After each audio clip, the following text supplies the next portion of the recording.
I'm back. Hi, everybody. I had a power outage. Um, it happens. I'm back.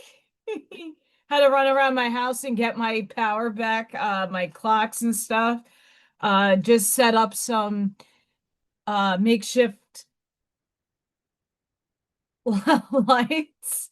Unfortunately for me, it just really the power like surged. Like everything hard crashed and then it came right back on. We had a lightning strike really close to the house. So we're fine. We're back in business. Sorry for that. I'm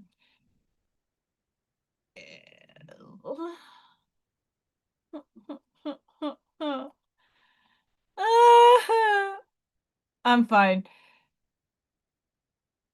I'm fine. It's just a pain in the tushy for sure. We're back. I don't know. I'll just put it that way, this way. If it goes out again, I'm probably not gonna come back on just because of don't know. Thankfully this was just a surge, so like obviously now I got my party lights on. It's a party here at Alley Cat Central. Um, yikes. I mean, that would have been cool if I had my powder moment. Transcend right there. Shucks. Shucks. But I'm back. Hi, everybody. The two of you, three of you. It's a spirit party, I swear. I swear to you guys. I don't make this crap up. Sorry that everybody got booted, kicked, crazy. There was like 36 people that viewed me. My gosh. Crazy shit, I tell you what.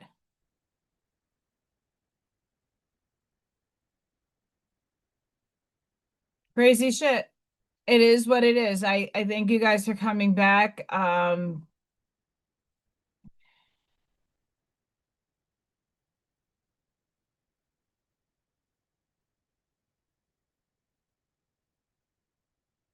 Yeah, I was zapped for sure. And I don't have like usually if there was like a tornado warning or um storms that I knew that would be more on the dangerous side, it's just a thunderstorm. But the lightning is banana nuts right now. But if we go out again, I'm just gonna leave it as that and we'll just make up Friday Night Live and another date. But thank you for coming back on. I do apologize. Nothing I could do about that. Just like everything in my life. Nothing I could do about it. Nothing.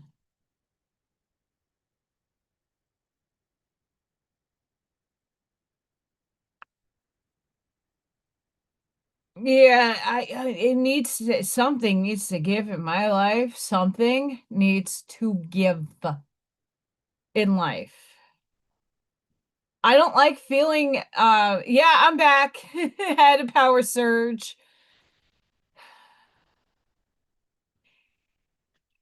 Now, if I had a Generac, it would have still went down. I it took my internet longer to pop back in than it did.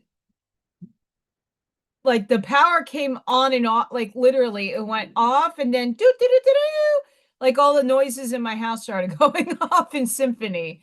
Hi, Michael. It give me my powder moment. That would have been awesome. Ash Maya sent me the last image. I was doing something like this, and it was really cool looking.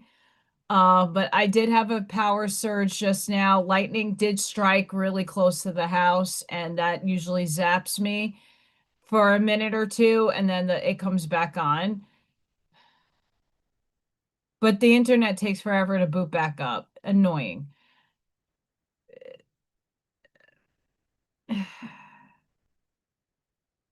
There goes my printer.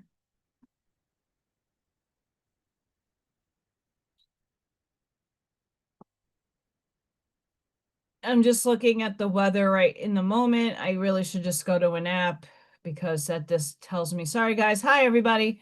I'm back on. Yay! Thank you for finding me.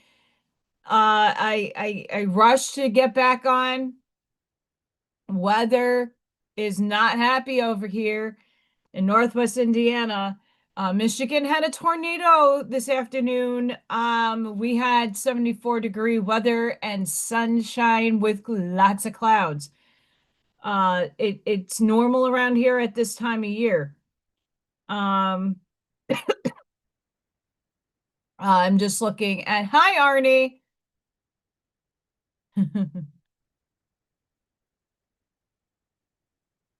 My internet should be back up and running perfectly. Maybe, maybe not. Okay. I'm just letting people come back in. Yeah, it was crazy. Honestly, I have a flash flood warning. I showed that earlier. I'm like on the cusp of that. Like I'm on the line for that warning. But there is extreme lightning happening in my area right now. There's a lot going on here weather-wise. There's no tornadoes or anything. It's just a bad storm. And lightning hit. Lightning strikes. Strike me, baby. Woo! But I do have my nifty, very bright flashlight. Woo! Just in case I have my phone, it's charged. Uh yes. Thank you all for joining me back again. Um Crazy shit with the weather here, but the show must go on.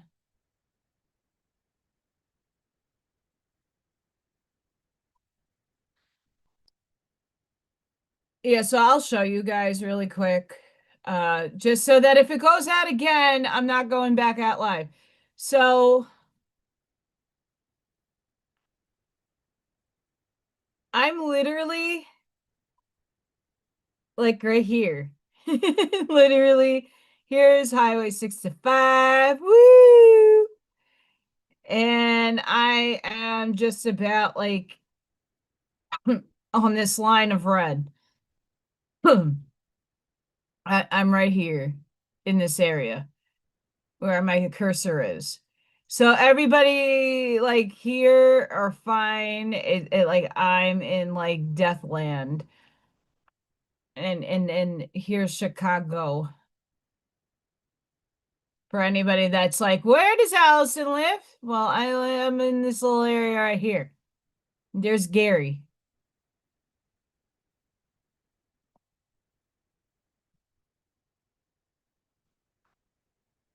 Yeah, you're gonna probably pick that up. Like I do have noise canceling stuff on my desktop that it might buffer some of that. It might buffer that. So whatever hit that knocked me off live, that was intense. Hi, the big meanie. Oh, it was 74 degrees here and also beautiful out this afternoon. I took my kiddos when I was at my job. We took the kiddos out to the yard. It was gorgeous. My school has an amazing yard.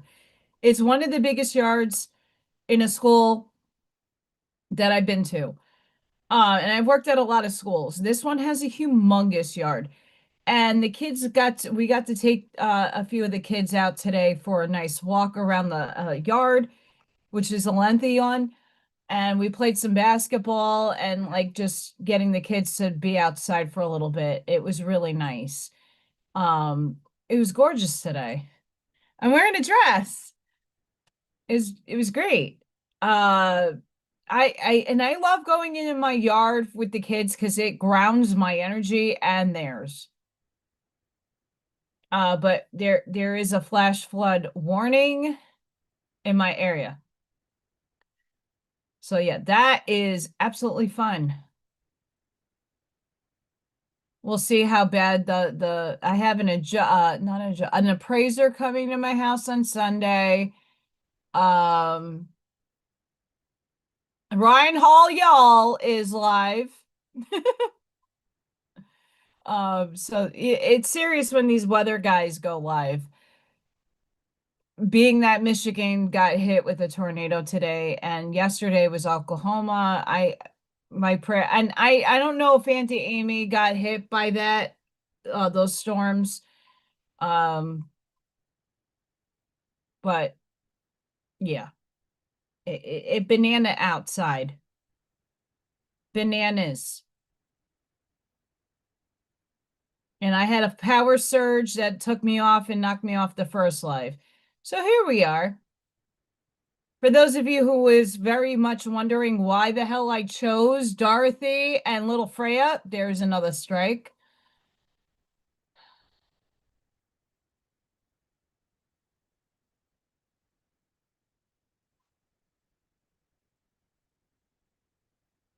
Ah, it was subtle.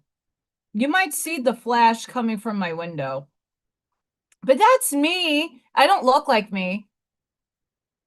But that's Freya. It doesn't look like Freya a little bit. But yeah, that's that purposeful uh gone with the wind, blowing away. I almost blew away earlier. I got out of work. I got drenched. I had to go take a shower. I don't mind getting wet. It's just when you're soaked, that's a problem. That's a problem for me. I don't know about for you guys, but that's a problem for me. So in the beginning, the first live, I read about metacognition, thinking about thinking for yourself. And I was about to share this thing, but then I got so rudely interrupted by Thor. We love Thor, though. So this is just a postulate. This is a pondering. This is just a perspective. And this has to do with the Schumann resonance. Jumping timelines. When you raise your vibration, you jump timelines. You step up onto a higher creational matrix whereby you operate at a deeper level of creation, creating on more levels of mind and experiencing multidimensional realities. Sure, yes. Me and Arnie did speak about a lot of this yesterday with the many worlds interpretation, and the picture that he showed looks like nos confunden, a little bit more fine-tuned than nos confunden. If anybody doesn't know what nos confunden looks like, I don't even wait, let's get through this and we'll show it. Those who don't jump will never fly.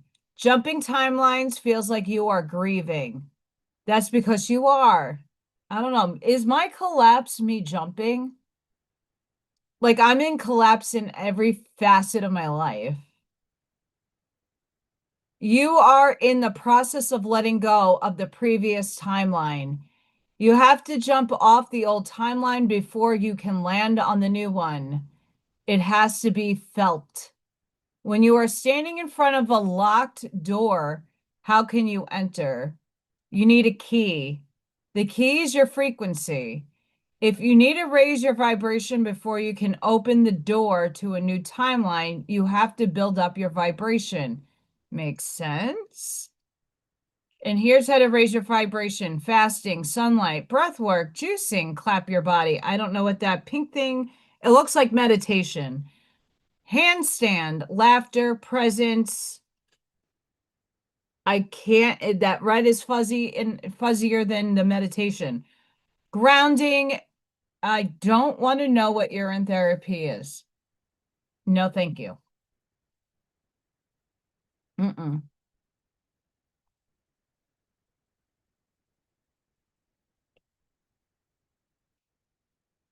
I don't know if I was a queen.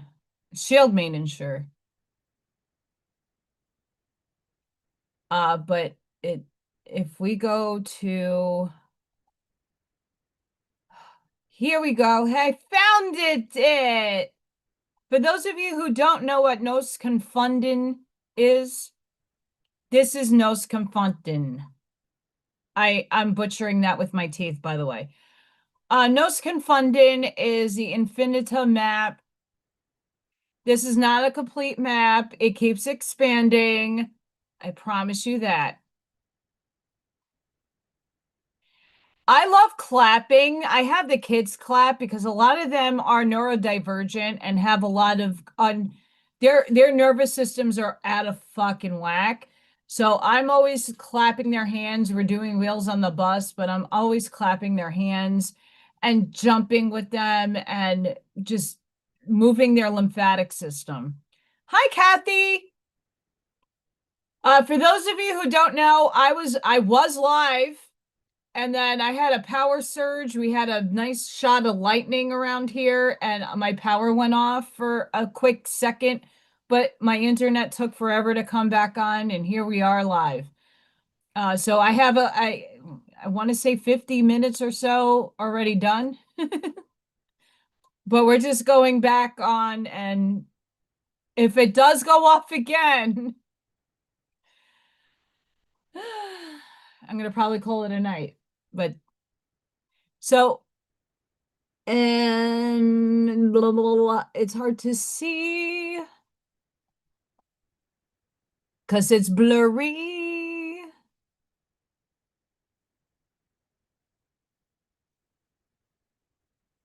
Welcome to the planet soul. Set you free, set you free. I don't know. Here's Nibiru. Here's Nibiru. We can make that out. We're somewhere. We're not in the big circle either. It's really hard to see. But this is pretty much like Nos Confunded. Arnie showed a beautiful picture yesterday. Um that is similar but not the same. It was showing firmaments over the domes over the lands. Very similar concept there. I believe this more than I believe that there's outer space. That's just my perspective, my perception. I've seen the overlay, I've seen the multidimensional stuff going to source in my meditations.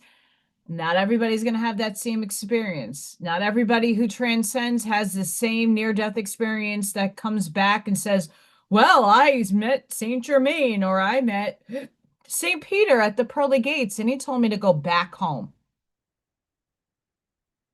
Everybody has a very similar but different experience, depends on your contract with your soul and source.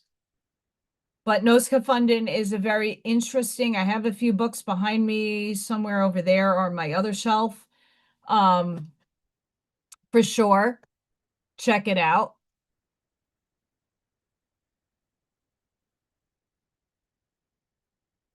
But I thought that might help everybody from yesterday that watched me and Arnie live. Go back if you haven't done so already and watch it. He shows the image.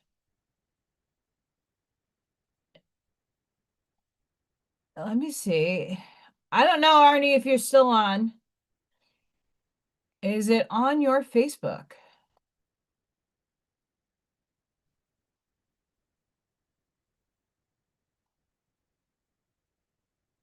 Arnie has some fantastic work. Go check him out.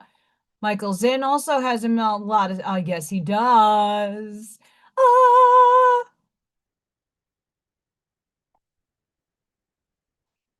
Arnie does. This is on Arnie's Facebook. Not to blow up Arnie's page.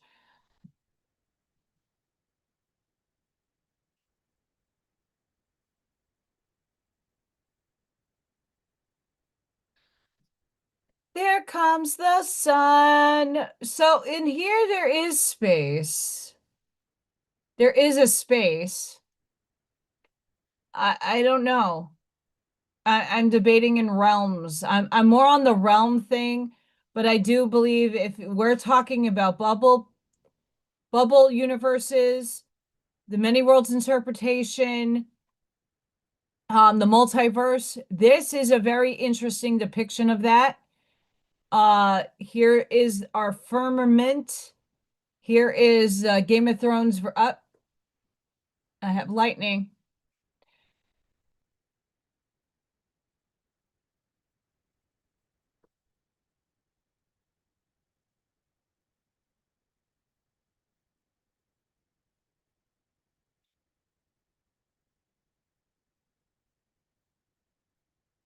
Woo, that shook the house.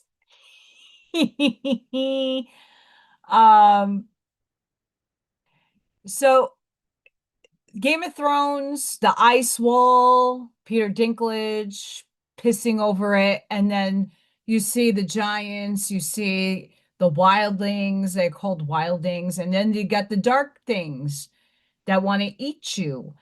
I mean, go back and watch some of these series. It mind blowing to what is coming out in our world today. They have to tell you, and they tell you through fiction. But this, if you look at the Vedic and the Norse depiction, it very similar. Right, and absolutely, Michael. Absolutely. But it's interesting, like there's a lot of people who are visual learners and people that need to see, not to believe, but just to have a people can't conceive it in their head. So I like that people go out of their way to just show you what is possible. It's a good expanding thinking that we can do. I love visuals. I'm a visual person. Obviously, I'm an artist. Um, but it helps when you're seeing people depict these ideas and how you could weave it together. I'm all about the weaving, but it's very interesting.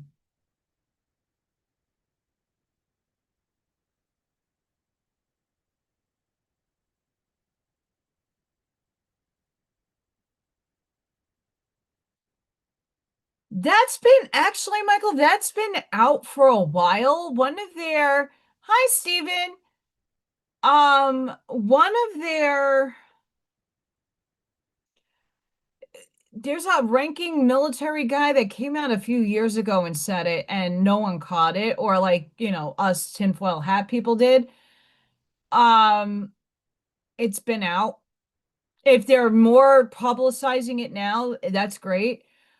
We are them, they are us. And I don't know if everybody is ready for what is actually here. They've been here.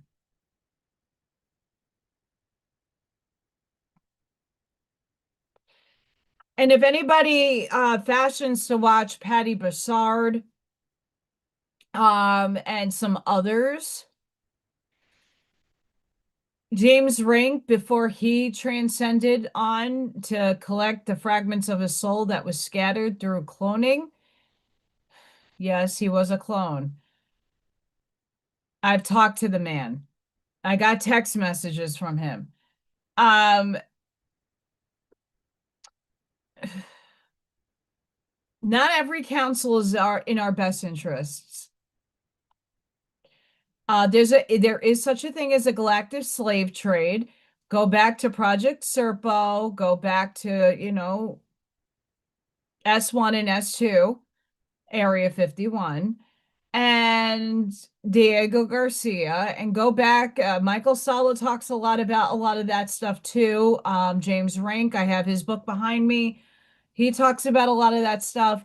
Not every council and not every space age thing is good or for the light or for us.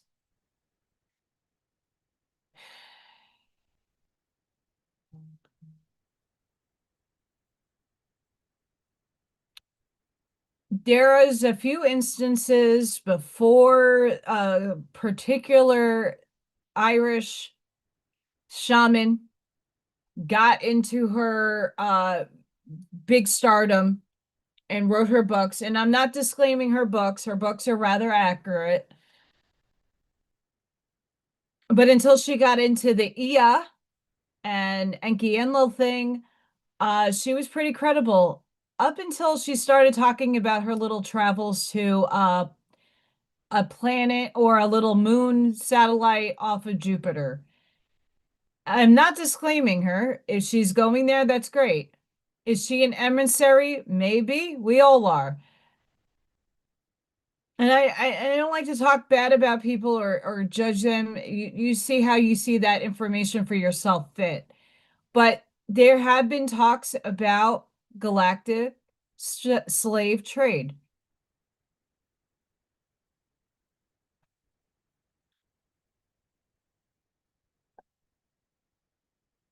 It is a real thing.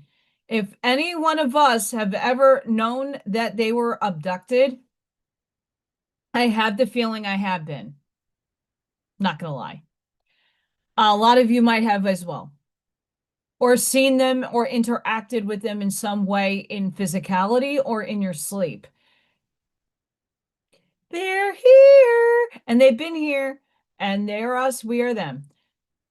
Anywho, but there are negative uh polarized aliens who have densified to 3D to play out the 3D dualistic polarized war.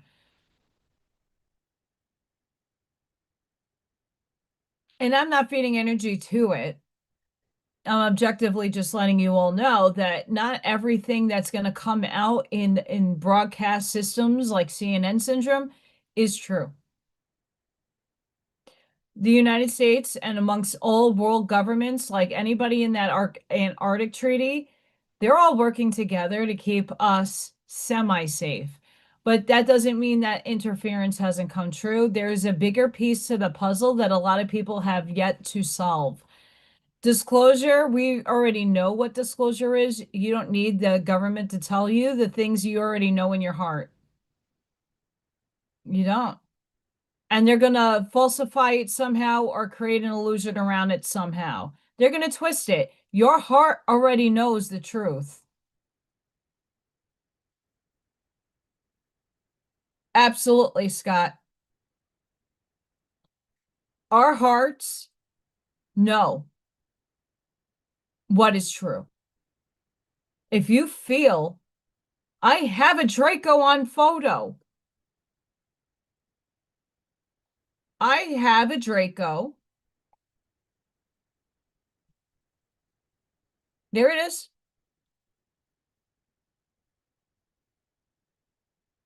Right here. That's a Draco.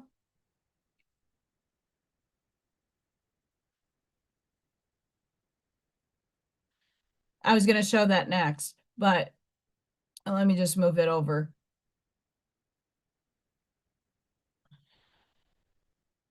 No. Okay, so going back, and here's a little girl in a face diaper.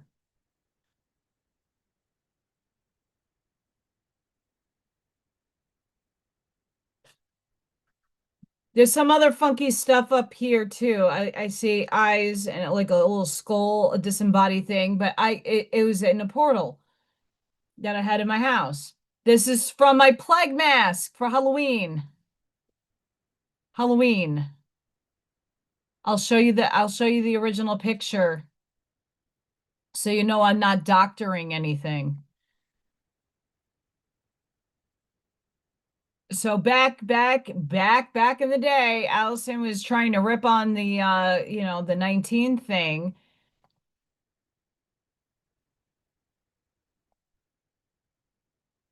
And you see it right here. It's greenish. There's a little girl right here, and there's something trying to eat it.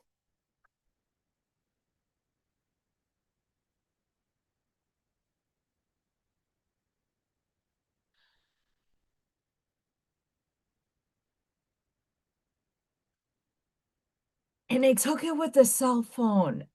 And I'm not gonna lie, I don't replace my cell phones often, as we all know. This one's very, very old.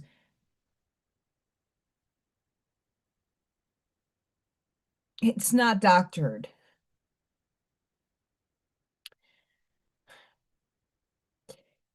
If you were abducted, your soul contract deemed it to happen. I hate to say that because there have been people that have recall that have very horrible traumatic experiences, but they did sign up for it. I don't know if there was an extent, if there was people just null and voiding that contract and doing what they wanted to do to you anyway. I don't know, but what I do know is they've been here. We were them in another dimensional space. We densified into a human form to have experience, to do Earth school. It's a school. We're here to learn. We're here to have experience. We're here to grow our souls. We take everything so personal, but it's our souls that grow. It's the light within you that grows.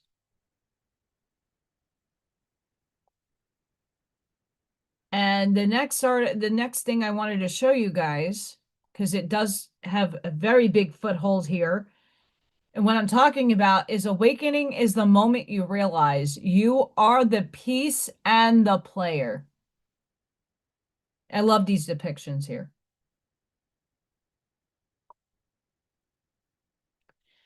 One of the strangest moments in the awakening process is when you begin to realize something simple but powerful. You are not just living life. You are participating in it at a much deeper level. Most people move through the world believing everything is happening to them. Circumstances, struggles, victories, relationships all feel like random events being thrown their way. But the deeper you go within yourself, the more something begins to shift in your perspective. You start to see that your thoughts shape your direction. Your beliefs influence what you experience. Your energy affects the people and opportunities that appear around you. You begin to notice that life responds to you. That is when the understanding starts to dawn that you are not only the player in this story, you are also part of the creative force shaping the path. Not in the sense that you control everything. None of us do. Life will always have mystery and lessons we cannot see coming. But we do have far more influence over our journey than we were ever taught.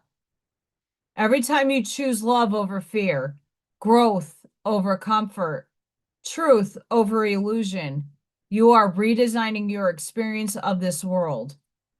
And when enough people begin to understand this, the entire game starts to change.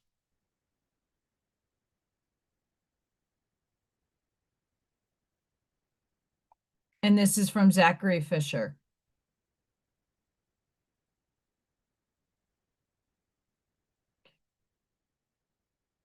This is what I've been talking about for forever. Ever. Sandlot input Sandlot forever.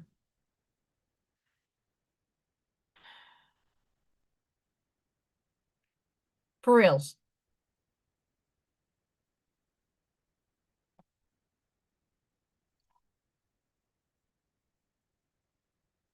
It really is.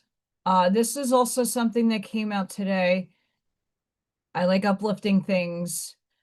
One of the greatest advantages in life is not intelligence, talent, or connections. It is simply reliability. In a world where many people start things with excitement but abandon them halfway, the person who quietly shows up again and again becomes rare. Opportunities begin to flow.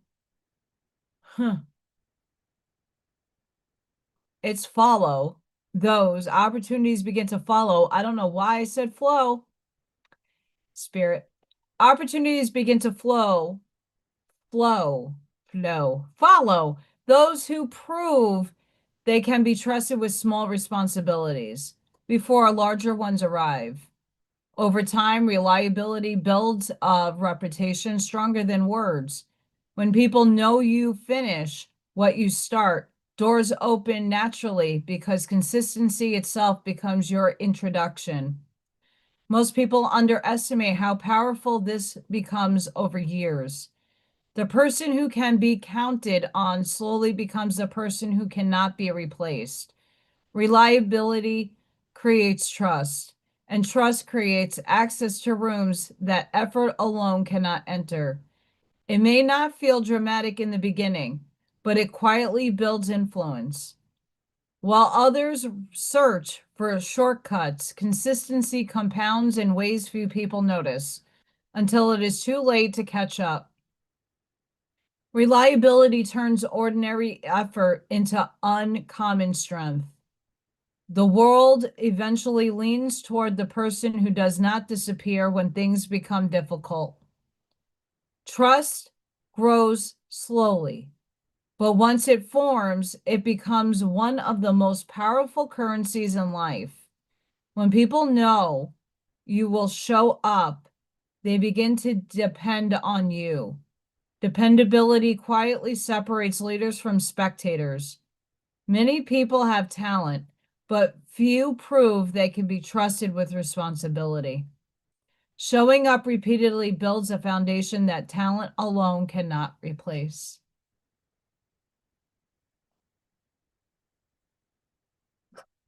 That's so true.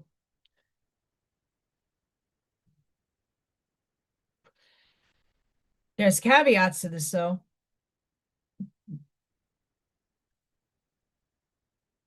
Energy is a give and take. And it becomes harder to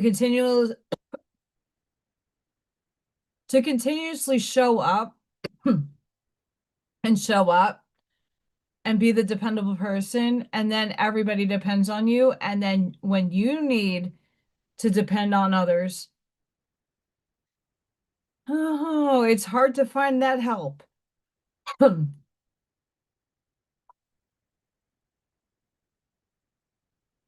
Sorry, I'm coughing.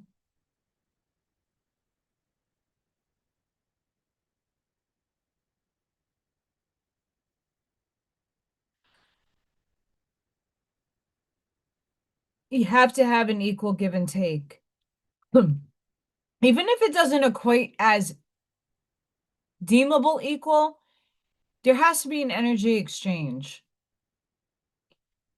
There have been times in my life that I felt like I was the mountain for so many people, and I just needed a little rock to lean on to like take a breath because I put myself out there for so many. And I don't think a lot of people realize like how much of my energy pulls in so many different directions.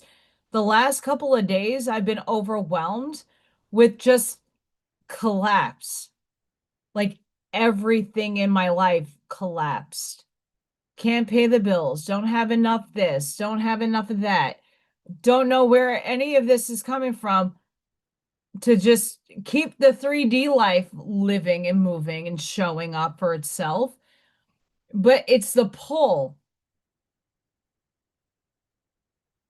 and the energy exchange, comes from like more, certain people than others, but it's a collective that I've been feeling. we all need a pillar or a rock or something to lean on every once in a while, especially us stronger souls who came here with bigger missions. Sometimes we need to take a step back and take a break. It's not because you're giving up, it's because you need to breathe. You know, it's an Aries trait not to finish it. You start off strong and then it diminishes. In my life, it's not because I never give up on something. It's just some things are meant to be walked away from because they're not working. You know, and we all get to those periods in our lives where we are like, okay, like now I'm at my job saying, well, I'm showing up every day for these kiddos. I love what I do. It's my passion. But can I feed myself? Can I go home and put my head on my pillow and sleep? You still have responsibilities to show up for. That doesn't go away. You're contracted for a 3D experience. You're going to live it out. There's no escaping it. You can't just put your finger on, oh, 47 is going to deliver on his promises. Gas just went up again to 330. I was saying earlier in the first live, it was a $2.57 when I got gas the other day. I had no choice. I was pretty low and I needed to put gas in my car. Today I went down, yeah, I live like 3 lights away from my job. I passed a gas station, 330.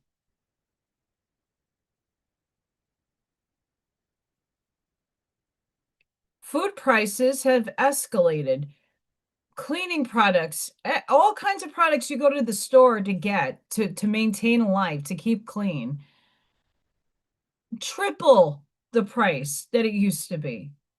And again, we're not going back to the comfort script I was reading yesterday and a couple of lives earlier. We're not going to the comfort script. I don't want shit being 1950. As much as it sounds great, it's a comfort script. I want everything to not be this hard for people to get by. It shouldn't be that way. And I just keep showing up every day and doing me in the moment. But that is only going to last for so long. And I know a lot of you are feeling it too. I'm not alone. This is not a plea or a cry for help at all. I'm alone. I'm not alone going through this. Most people are going through a facet of it. I don't know anybody, even the people that make six figures are like, what the fuck? It's hitting them too. But just imagine the people just skirting by.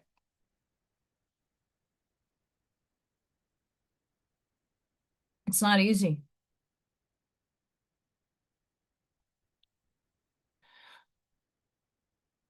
For all of us love buggies out there, Venus enters Aries. Hi, everything is going to enter Aries soon, and Aries is the initiator. Hi, it's going to suck for some of us and be amazing for others. When the heart awakens to a deeper knowing. Today, Venus enters Aries, conjuncting Neptune, and later moving towards Saturn at 2 degrees, opening up a rare moment where love and intuition begin moving together as one.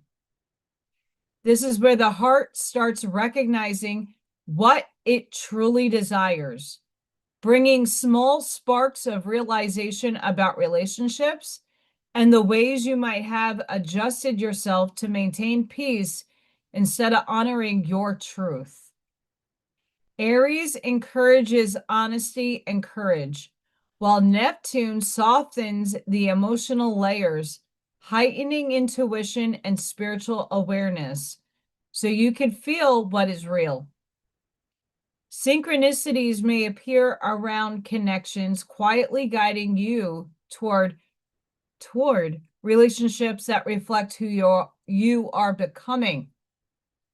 As Venus approaches Saturn on March 8th, the energy turns toward maturity, asking you to gather the wisdom from past experiences and apply it with greater self-respect and clarity. What begins as a feeling becomes a realization, initiating a new cycle where love moves forward with deeper awareness, stronger boundaries, and a more evolved understanding of what the heart truly desires.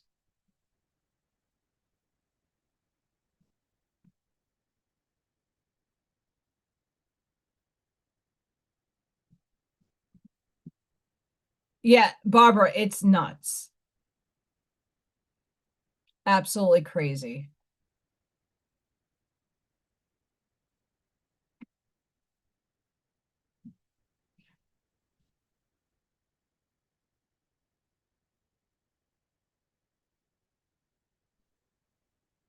We have this from Spiritual Cachet.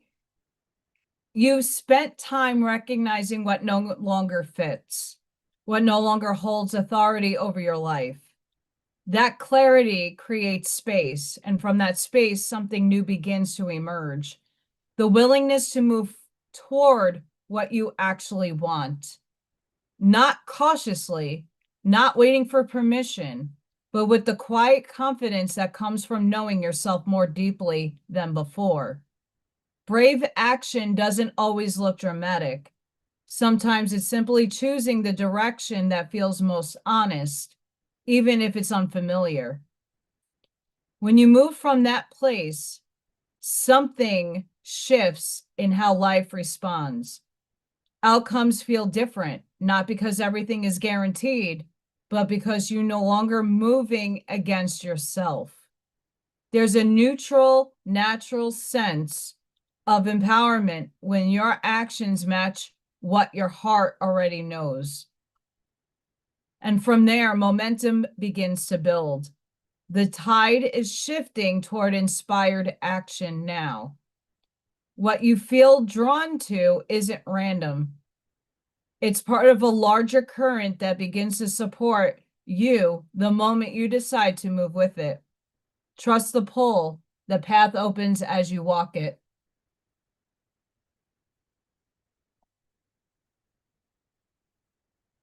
Food prices are insane. Batshit crazy. Hey,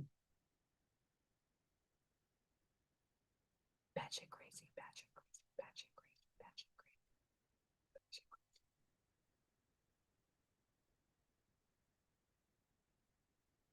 Guys, give me a minute. I have to go to the pot.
I'm back. I'm back.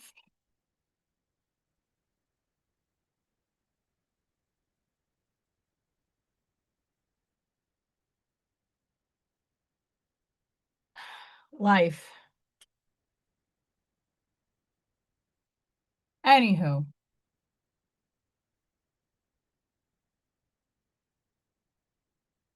the Schumann's still doing it. Watch for the black line. There it is.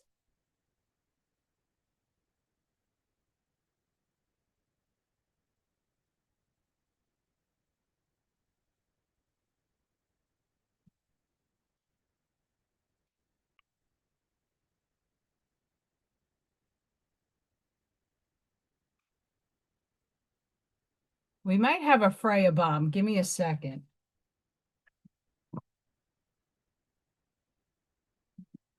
She moved. I thought we were gonna have a Freya bomb. She ran.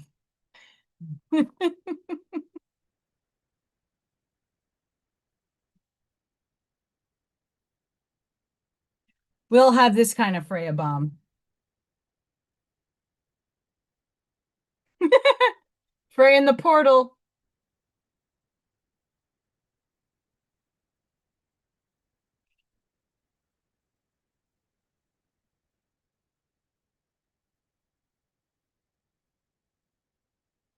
Crazy shit.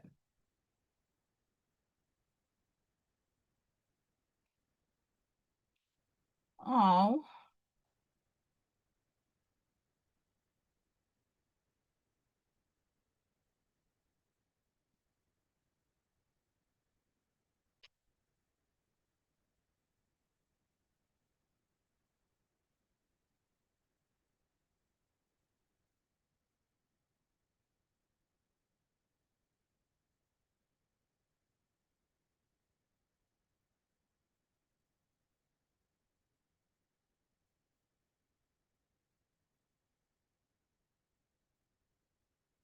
Next slide.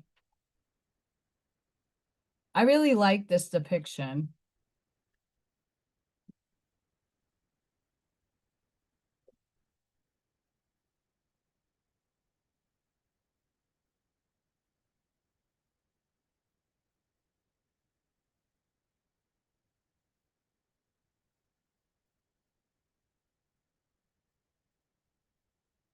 We all come from the same source. We will always be one.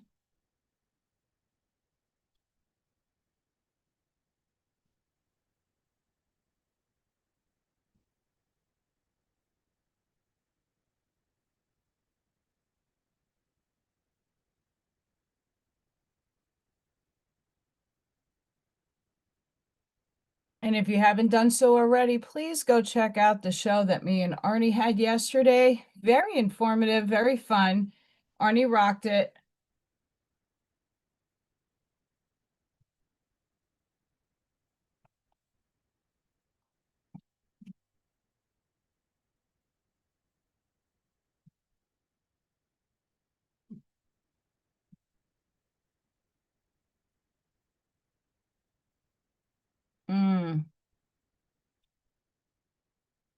This is also really good. The quantum signature. Every being carries a frequency unlike another. It is more than your personality, more than your style. It is your quantum signature, the energetic pattern that makes your creations, your presence, and your reality impossible to replicate. When this signature is clear, the field knows exactly how to respond to you. When it's blurred by imitation or self-betrayal, your reality becomes generic, diluted, and replaceable. Why signature outperforms strategy? Strategies can be copied. Tactics can be stolen. But a quantum signature is non-transferable. It is an energetic fingerprint no one can fake because it exists at the level of essence. your core vibration, the fundamental tone of your soul emits, even in silence. Expression channel, how that vibration flows into the world through words, actions, creations, and presence. Your field interaction, the unique way the quantum responds to you, shaped by your history, choices, and embodiment. The trap of frequency camouflage. When you mimic others or dilute your truth to fit external expectations, you mask your signature. The field then struggles to locate you, delaying or misdirecting results. Here's the practice. Trace your essence. Ask, when I remove all imitation, all trend following, all expectation, what frequency remains? Amplify without edit. Express this frequency fully in your creations, choices, and presence, even when it feels unfamiliar to others. Seal it into the field. Consciously imprint this signature into everything you do, from the way you speak to the way you structure your environment. The field knows me because I am unmistakable. This is really gorgeous, by the way. I love this.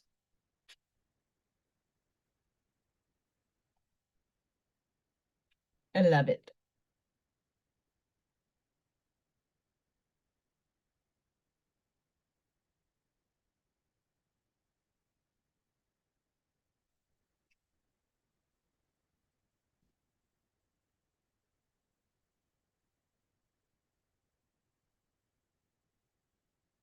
How's everybody doing tonight?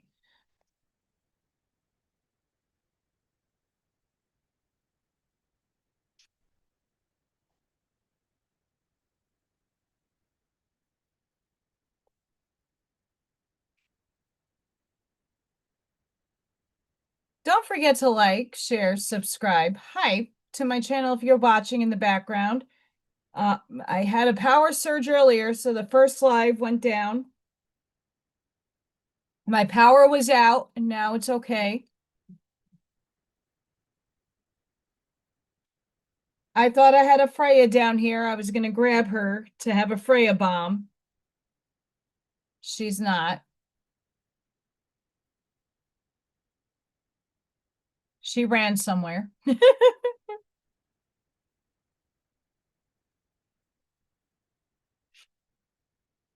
I'm shuffling the cards because if I do it the other way, they fall. Hi, Ashmaya.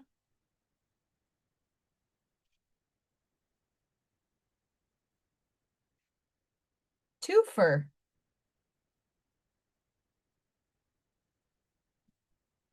And I'll take it.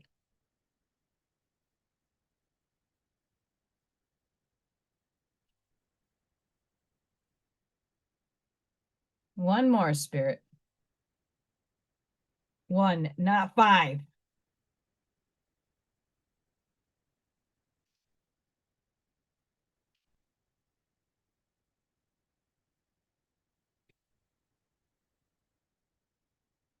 We haven't, I don't think I've gotten these with you guys yet. Maybe one or two. Ooh.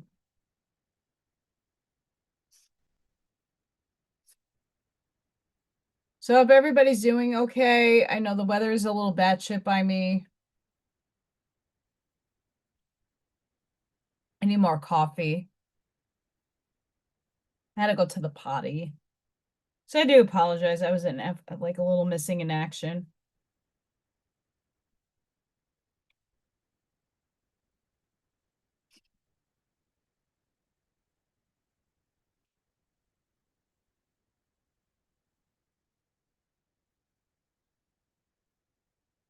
I dropped it.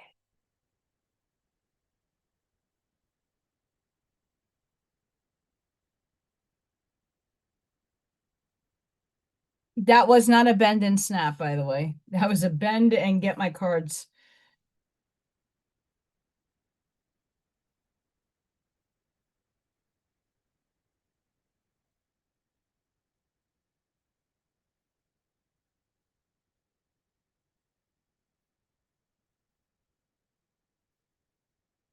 Dun, dun, dun, dun, dun, dun, dun, dun, dun.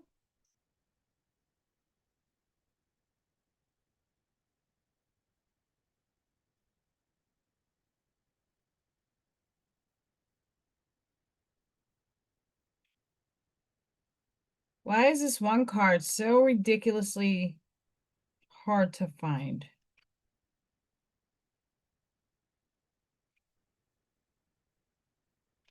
There we go. And one more. And I turned right on the page. So the archetype that we're dealing with tonight, if I have an itchy eye, I do apologize. Itchy eye. The mentor. Look at the owl. The teacher, the sage, the guru. It is said that the cosmic knowledge pours down on the world like a great illuminated waterfall. This can be an overwhelming force, the true teacher, though it is said to be able to hold this flow of wisdom at bay while the student sips from the focused stream. The mentor archetype has a gift for reading the room, for sensing the exact ingredient that will stimulate growth within the student, whether pleasant or painful. The mentor may appear aloof or available, harsh or tender, humorous or rigid. Their gift is to know what serves the soul. Ultimately, the mentor is in service of the greater cosmic good and aids in the elevation of consciousness. Anytime the mentor forgets this humble link and mistakes themselves for the source of enlightenment, the archetype falls into shadow. Focused, clear, bright, remains a student. Ah, ah, ah.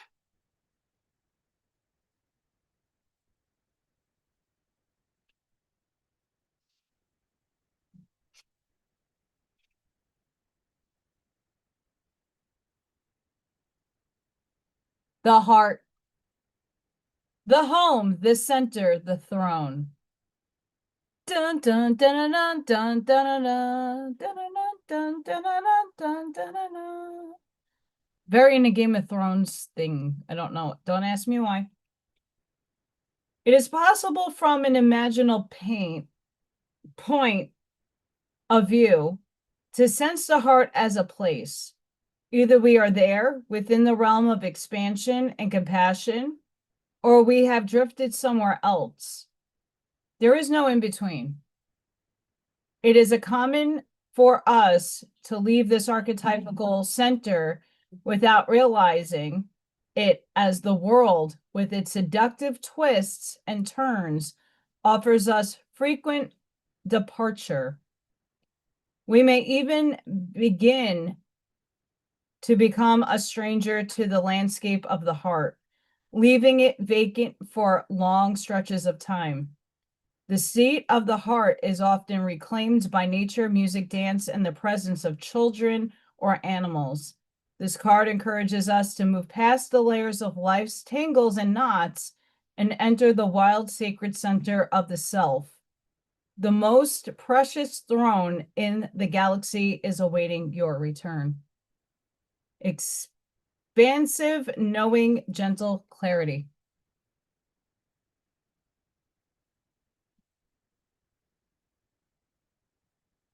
2 seconds.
I'm back. You what?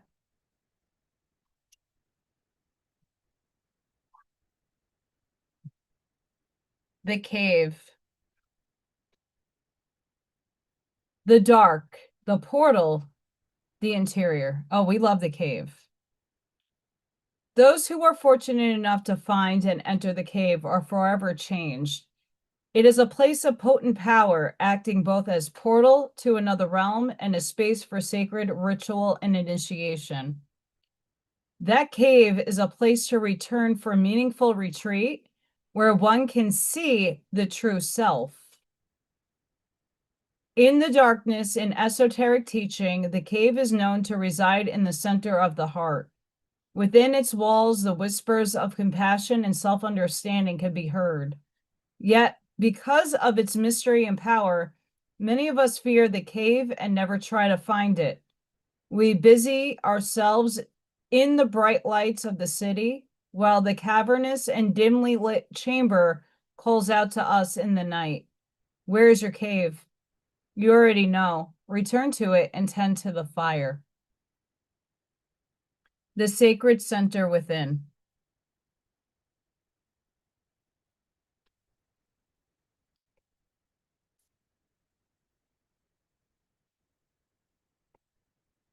I swear to God, it's Game of Thrones. The castle, the palace, the penthouse, the fortress. It is no wonder fairy tales tell us of a sleeping princess within castle walls. Like most archetypes, the castle is loaded with duality. It represents abundant riches, seductive fantasy, ornate wonders, and lavish adornments. Yet the walls are thick, cold, and shadowy. This card points to a tendency to hold on to possessions, quite possibly a literal home, or possession that project the image of achievement. While the soul longs to run barefoot in the forest, leaving it all behind. At times we must settle down, yet the castle lulls us with its spell of materialism, and we fall asleep to our deepest dreams. The castle can be a motivating force or an enchanting goal to travel toward, but it is best not to linger within its walls of decadent deception for too long.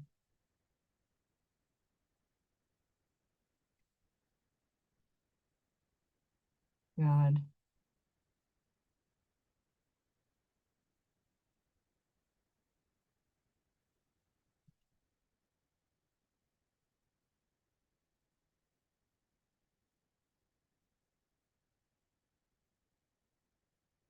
You are the mentor. You are the teacher. But in order to do that, you got to go to your heart.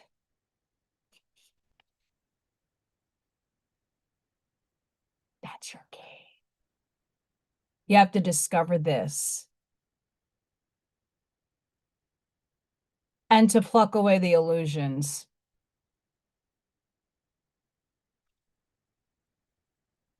So what I read about Venus entering Aries today makes sense for why those cards were pulled today. For sure.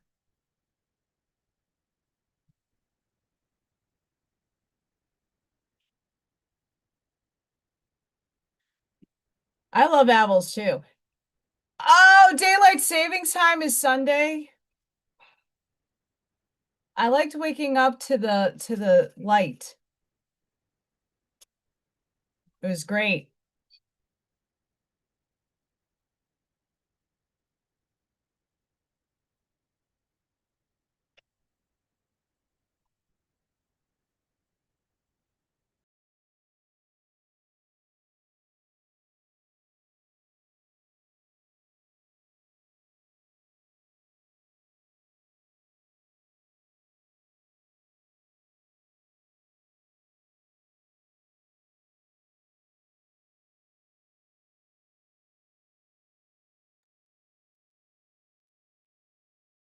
It's only 10 people watching. Please like, share, and subscribe to my channel.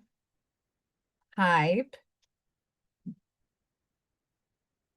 I know, I got messed up. We had a thunderstorm. Lightning struck really close to the house.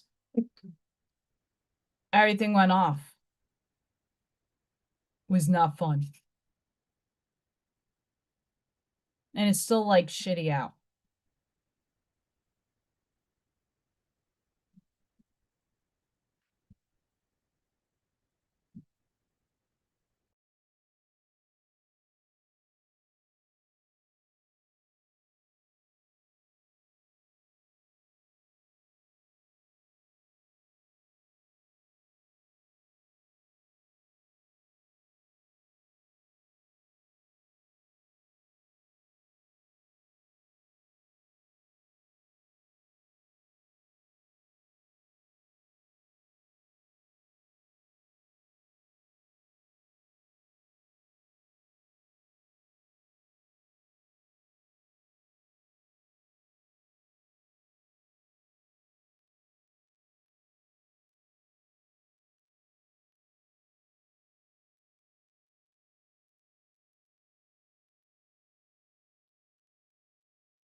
Weather is moving out. Not there yet.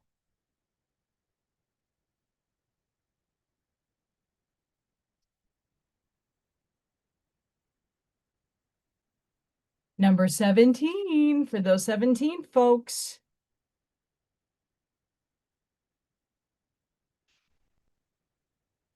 We have Dust Devil. Move out of stagnation. Embrace the chaos, trust in the process, moving out of stagnation. The presence of the Dust Devil causes a ruckus. Some people are afraid of this chaotic nature, believing that he comes to intentionally stir things up. The truth is, you can't expect this dream, a lie, to behave, to bring niceness, to be clean. His power is in the mess he creates as he calls for you to engage in the full cyclone of life. He represents two aspects to you now.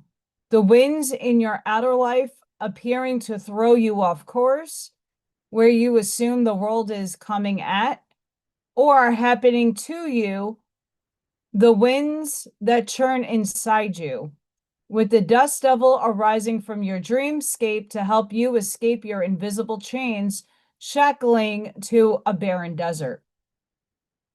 Stop asking for things to be perfect. Awaken, messy, conflicted, exuberant, and wild is how you shift. Trust this process. The Dust Devil knows what you need when you need it. Once things settle, you will see the gleaming jewels awaiting your discovery, the wisdom awaiting integration. Hi, Mickie.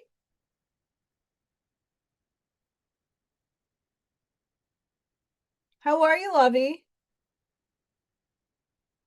Mickey's information for her channel is also going to be in the description after the live. You go into my links, go down, and Mickey's channel is there, so go check out her YouTube channel.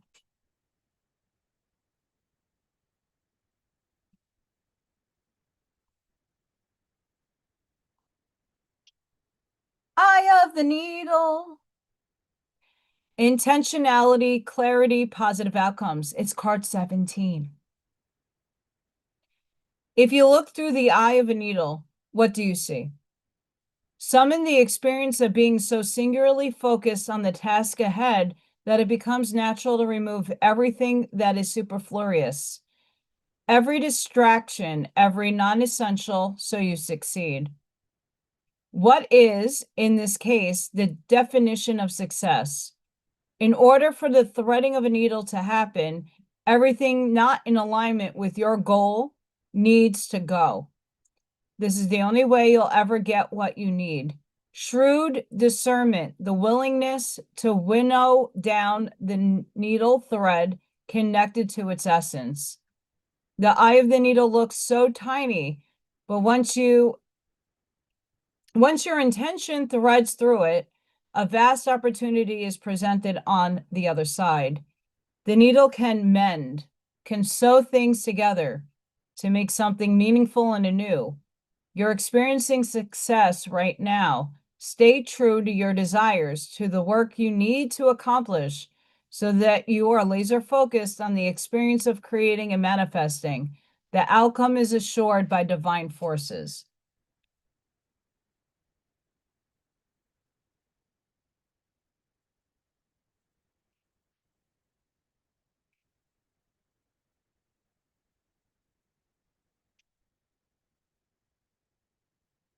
We have the watchers.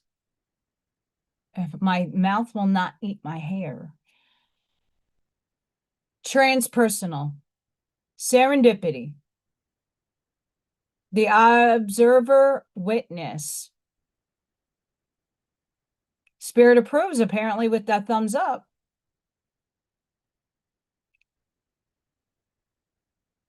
Hi, Deplorable. We've missed you so much. Where have you been? Oh, YouTube did its thing and revamped people's tags.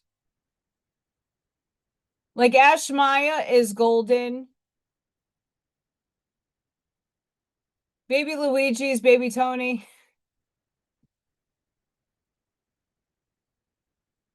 We've missed you. I hope everything is okay. When watchers appear, it is an invitation to stop doing. Pause, get off the treadmill, and take a deep breath. Find the witness within the one who can observe the fire and fury happening around you, but is not caught in any of the drama. The time is right to step back. If you have a thought or opinion, keep it to yourself. If you have a feeling that needs to be expressed, do it in the shower. Do not engage with the action happening around you, simply observe. Watchers show up to direct your attention to the horizon and away from the anthill in front of you. Others might think you are simply doing nothing, but let them know that you are helping the sun to set in the evening sky. There are bigger things to attend to. You have spent such a long time trying to correct the course of events and the actions of others. Let it be for a short while as you become the observer rather than the doer. The watchers invite you to take a break free from the linear causal place of the petty day-to-day rise to the divine coincidence, to serendipity, and notice how the act of seeing the heart of the matter produces results. Things happen without you doing anything. Creation unfolds in its own mysterious ways, requiring only a sacred witness. Hi, Ivy.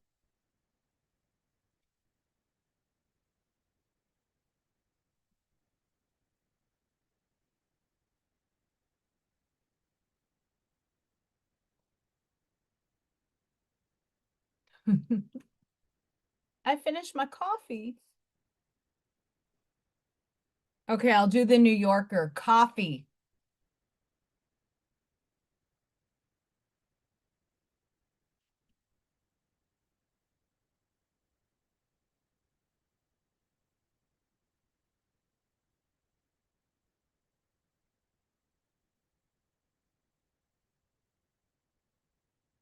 Oh, Ivy.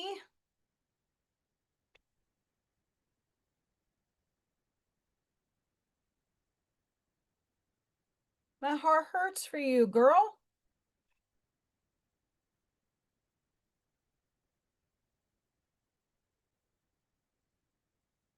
Uh-oh, I messed up.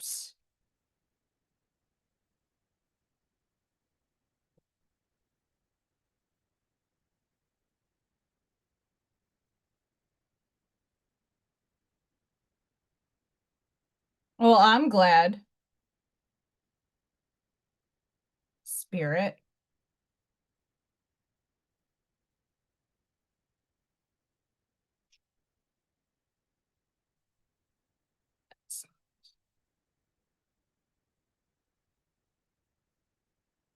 Thank you.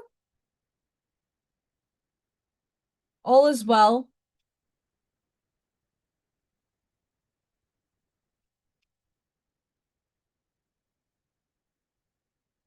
You're missed. I'm just hanging out here doing quantum work and fun. I'll give you guys a little sneak peek. Give me a second.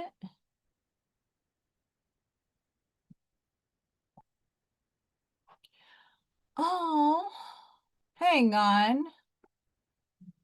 Hangers on. This is not the version that Ash Maya sent me. Well, Ash Maya's hubby. He did a really awesome thing for me. Quantum mechanics and the spiritual paradigm. Ba ba da ba ba ba. This is what I wanted to show on yesterday's live with Arnie, the bubbles. But it's really hard to see behind the words.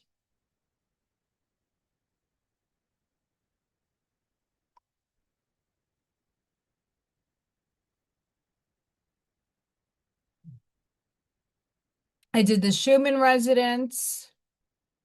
And I took my own clips of my own pictures for this. We have timeline up. Look at that. Oh, look at that. The electric field. I got this screenshotted when it happened. And let there be light.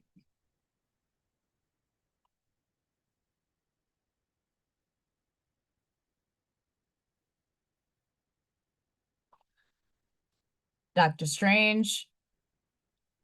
Nos Confunded in a different format.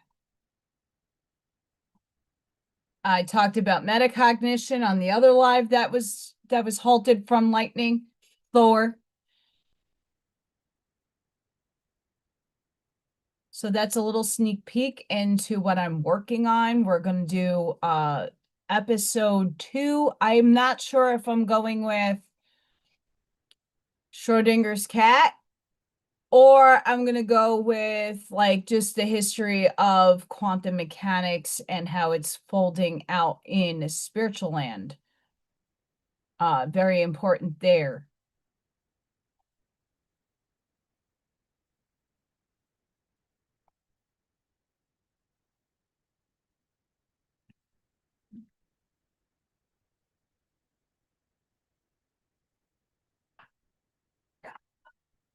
Yeah, you used to be able to change your YouTube thingy, but not so much. Hang on.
I'm back.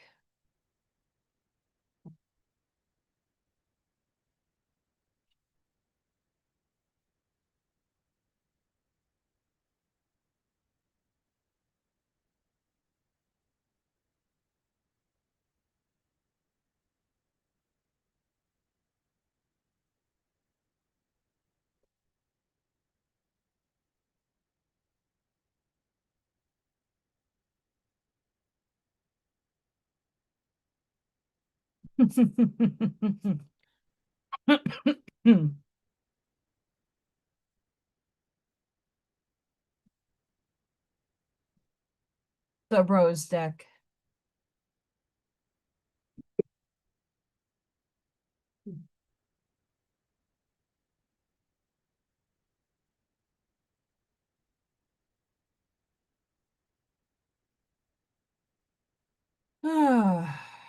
Nope.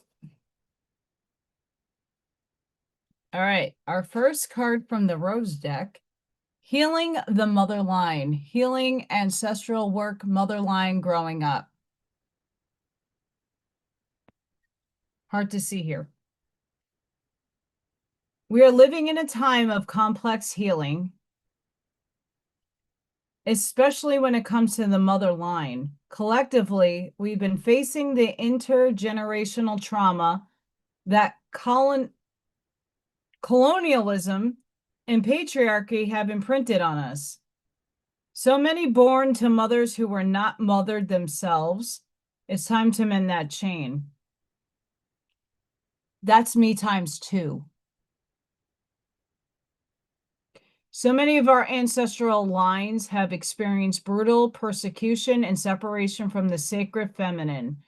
We've been starved of the great mother's unwavering embrace and instead told to look only to a male god in the sky. So many were not taught to see the sacred in all things and the feminine in all her stages as sacred, powerful, and holy. This way of living has gone on for far too long, and we're all being called to heal it on behalf of our ancestors. Healing is possible.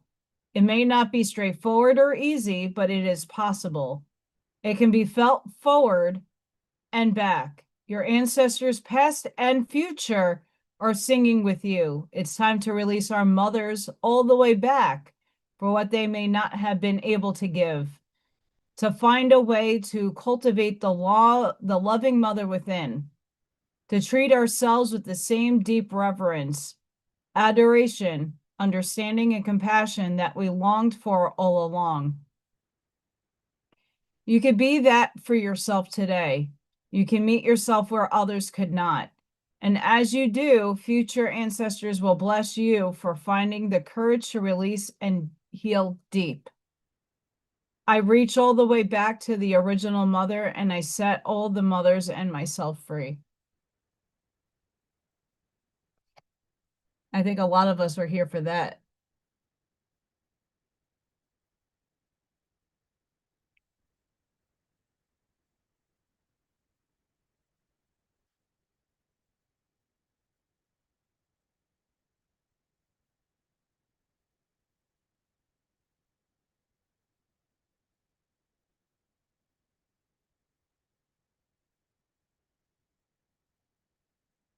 Wendy, the shadow figure people, like ghost people, I know all about that.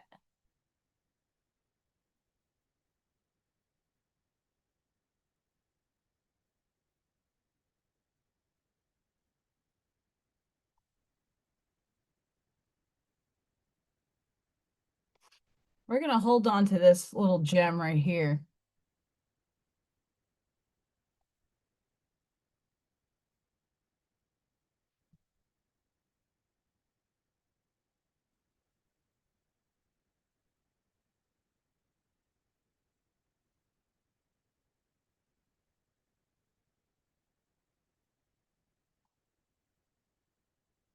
Let's take a look.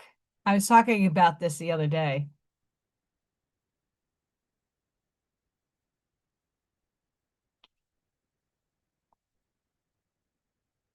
Let me see. Ooh, ooh, ooh.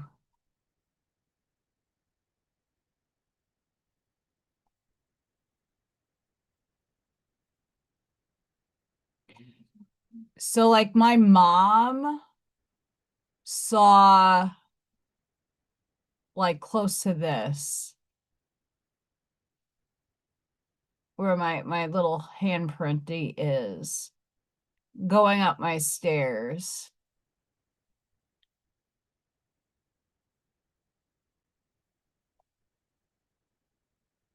Like this is what most shadow people look like.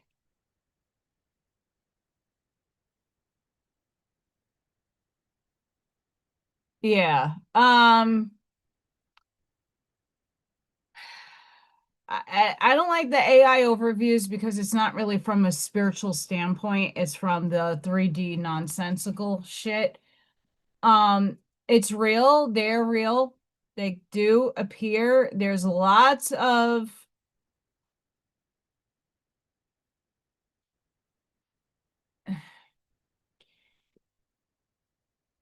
of reasons for them, and there's a lot of ways to get rid of them. And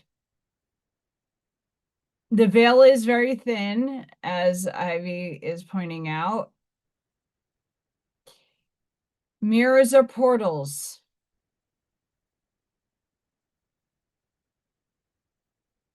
Most of them. And you probably have a ley line or an axial tonal line in the house.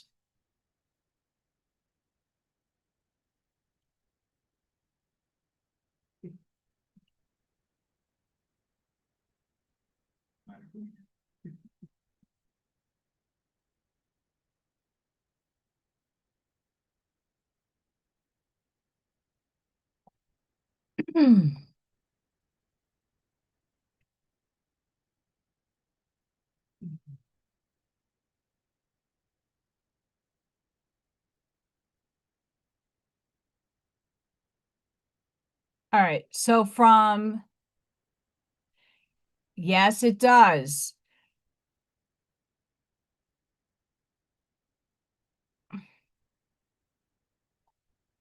Hang on. Let me see if I didn't put these photos away. No, I didn't. I did.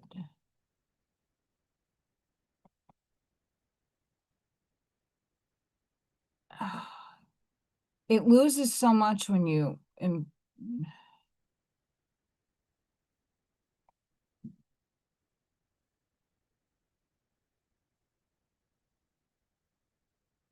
hang on, guys. I'm trying to find a specific picture.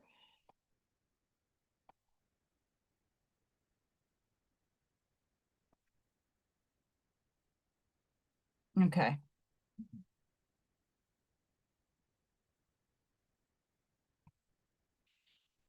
This is a mirror. This has a lot going on in it. That's the Stargate. This is a picture of a mirror in my old house.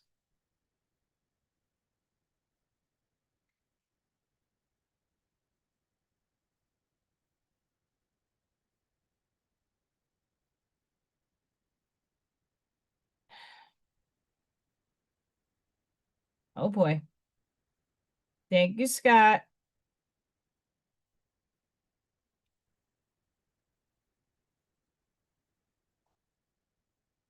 That's one.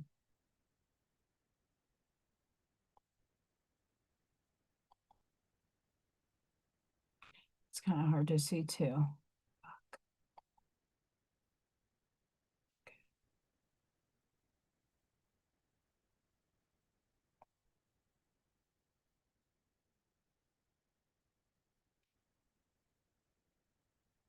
So here's my closet where my little guy is, right? This is the inside of my closet. I have like costumes and stuff in there. And then here's the mirror. I had like the closet doors as mirrors. And look inside of this. There's like a hand pointing down. There's like a guy with a Pinocchio nose right here. Um, I mean, a lot of it is flashback from furniture and stuff that's in there, but like you got to look deeper into the mirror. There's a lot of fucked up shit in it.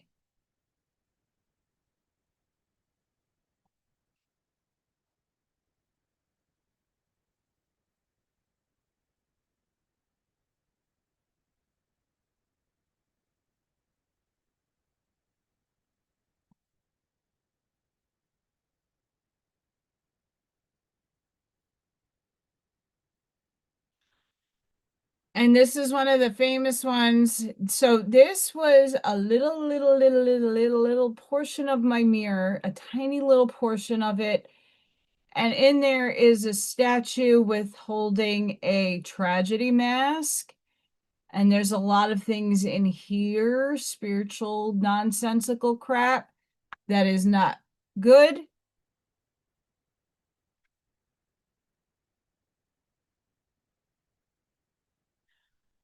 Covering it isn't going to stop the activity. I did, Ivy. I had lightning that put my power out, so I had to restart it. So this is a picture from within my mirror.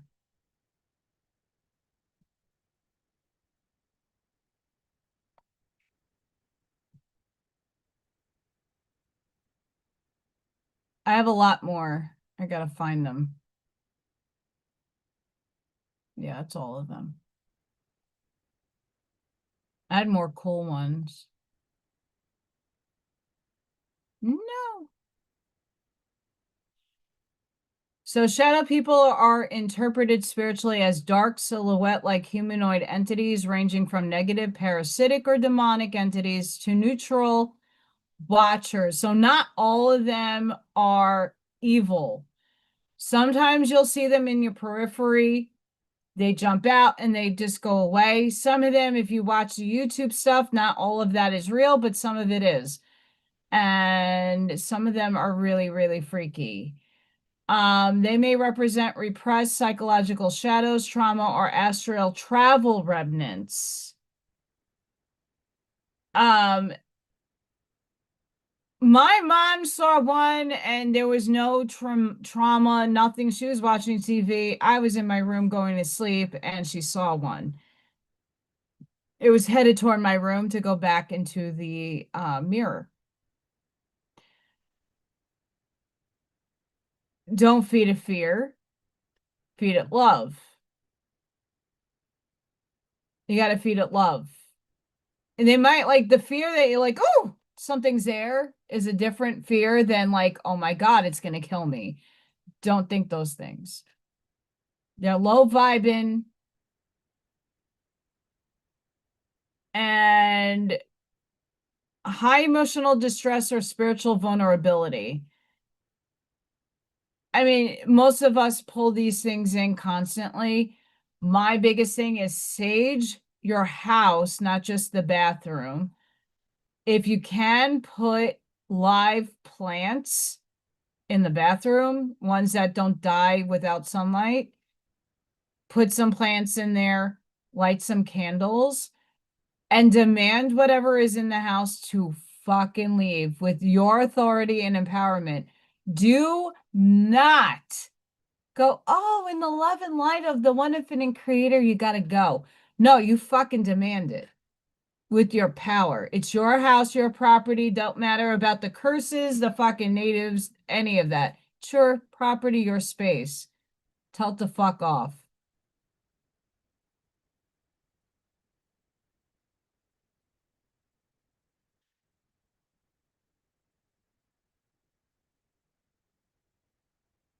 Oh, that's crazy, Kathy. I mean, I've woke up with claw marks, scratch marks across my back.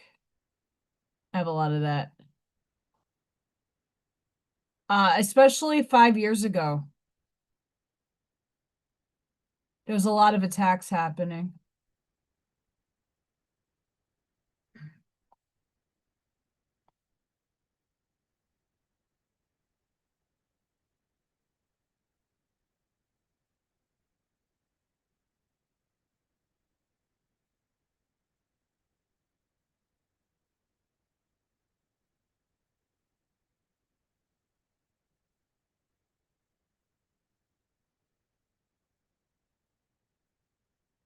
Um, the other biggest advice I can give to you guys is doing your 12D shielding. Alexander Quinn does a really good 12D shield meditation. It's not long, it's very short, it's guided. and it's going to put up your golden light. It's going to put up your anchor. It's going to put up your plasma.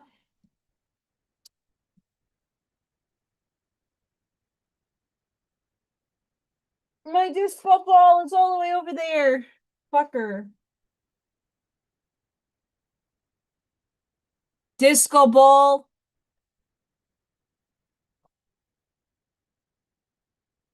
I have a little one somewhere. My desk is a disgust. Your Merkaba. You got to put up your Merkaba too.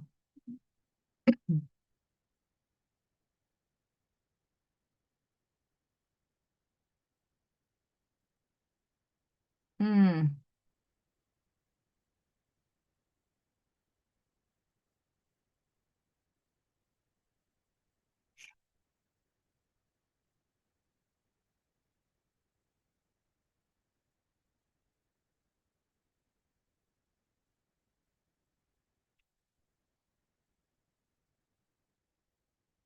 That's how some of us actually met.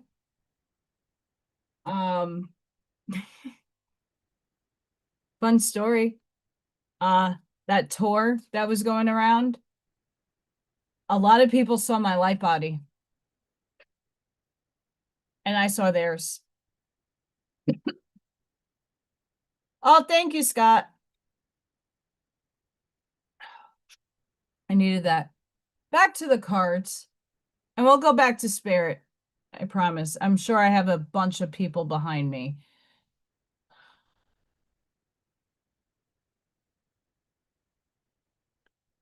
The return, a new story. You decide. Alignment. It's coming together. You waited patiently for this moment. You're likely been working on the inner for some time, and now the outer is beginning to come into alignment. As changing beings, we're in a never-ending growth cycle. This doesn't mean that we're constantly in bloom. No, this means that we're constantly changing. This card is like the bloom. However, it is more powerful than that. It heralds the coming and going of a whole new way of being. An entirely new story has been written. This card heralds a great shift in your life. This often takes time, sometimes even lifetimes. Acknowledge how far you have come and how much you have grown. You're part of a creating change, not only in your own life, but in the world. Take a moment to take it in. You're just one of many, but your being here matters. A petal in the rose of a new humanity, part of the forever unfolding. Things are aligning for you and around you. They're convening and coming together. You're in the right place at the right time. Your outer world matches your inner world.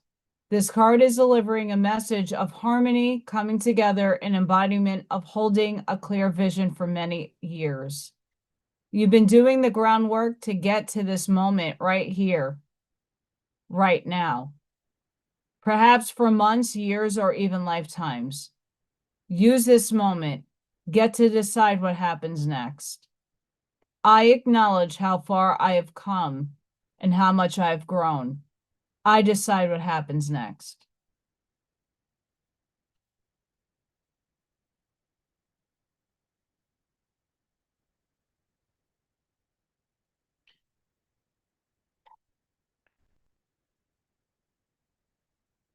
Wendy, that means you're a bit that's also a sign that your abilities are heightening. Um, if you're able to see things, you're going to see it from the fourth lower astral first, and then you're going to start developing. Once that shit doesn't scare you, you're going to start seeing other things that are not comfortable to look at. Then you're just going to start seeing like your family or people that you know have transcended, and then you're eventually going to be able to see the higher stuff. It's a cycle. As a child, I saw a lot of things that I don't think my eyes were ready to see, but yet I was tested. Um, so you might just be, if they're not harming you and you probably have abilities and you just need to learn how to work with it and grow comfortable in that energy.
My Zoom went out.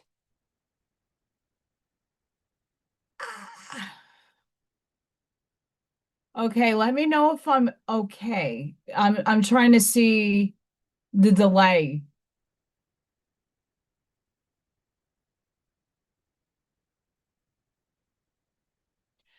Mercury is in the microwave.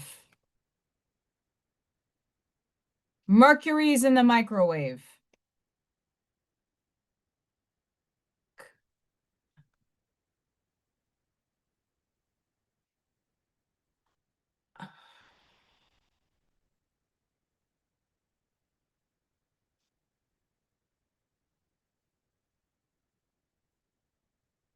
We have Sophia.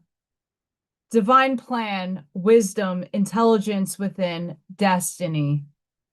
Sophia is a Greek word meaning wisdom. Sophia is thought to have been a force present at the time of creation and is often presented as a woman. This turns our patriarchal understanding of a sole male god responsible for creation on its head. In the Bible's book of Proverbs, Sophia says, I was present at the beginning of creation, participating at the side of the Lord in the work of creation. Many scholars and art historians believe that the female figure beside God in Michelangelo's Sistine Chapel ceiling is a representation of Sophia. The philosopher Rudolf Steiner believed that the ancient Egyptian mother goddess Isis was an incarnation of her. The galaxy overlapping the spiral of the rose on this card is a mystical representation of Sophia as a holder of the divine plan. The intelligence that tells the rose when to open and the planet how to spin also exists within you. This card brings it with it a message to trust the intelligence that brought you here. Have faith that the blueprint of your destiny is already known. What secret dreams do you have? What are you being called to say yes to create? Sophia embraces the cosmos. She holds the blueprint of creation. No person or thing is left out. Call upon her to guide you. Rest in the intelligence that exists within your cells. Trust that you know what to do. Trust the blueprint within. Allow the seeds of your destiny to guide you. I trust in the divine plan. Activate the intelligence within my cells and unlock and act on my most expansive destiny now.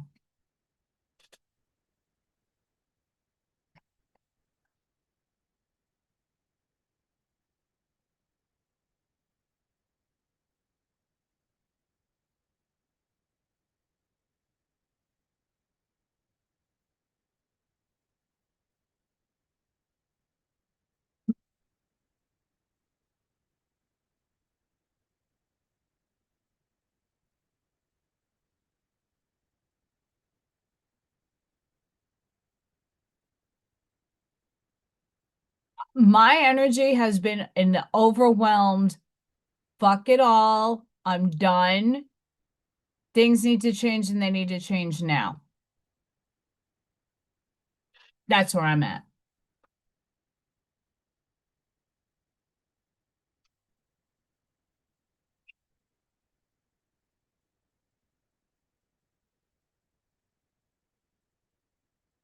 It's bad. I don't like feeling this way. My blood pressure that I never had before is here.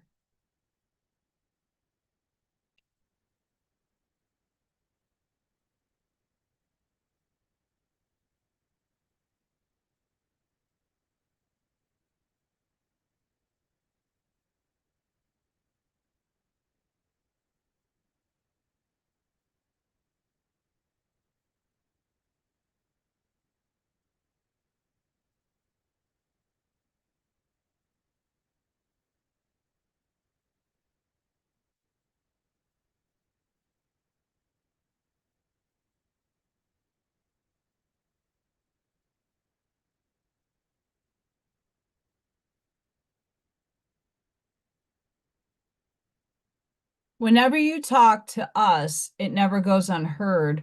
We hear every single word. This is your confirmation that we are assisting you, guiding you, and ensuring your wishes finally come to fruition. Be patient. Everything will come together for you. It better.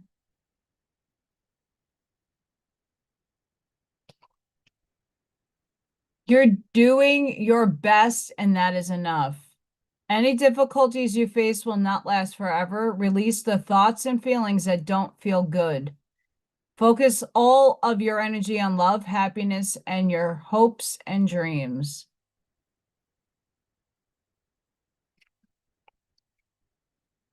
Don't allow negative emotions to fester.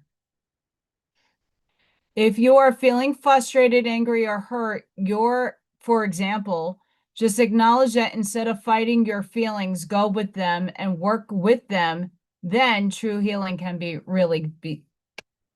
true healing can begin.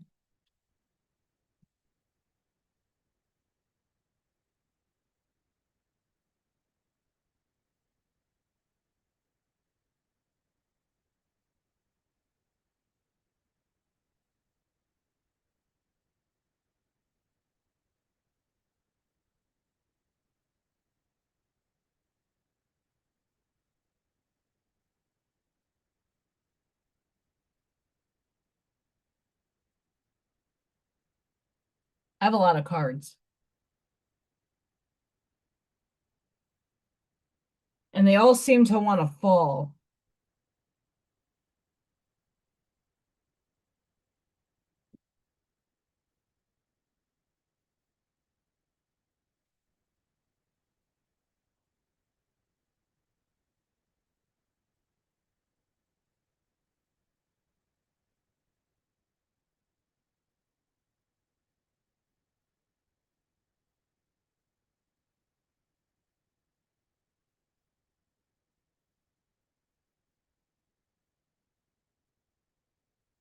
No balloons. It didn't want to happen.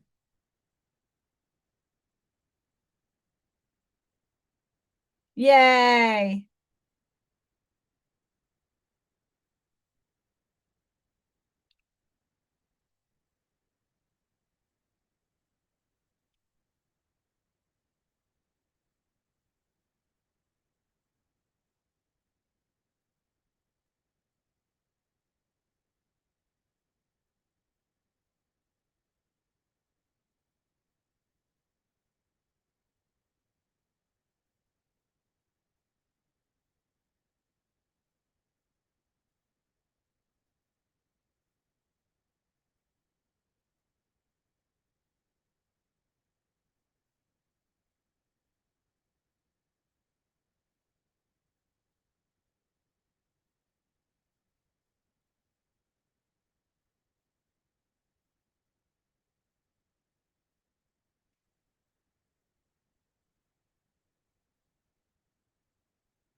Scott, you rock.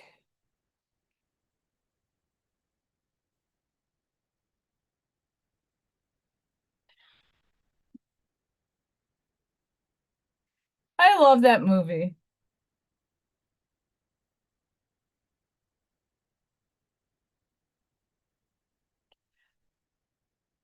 When fiction becomes reality and they use tunnels and sewer systems to take children.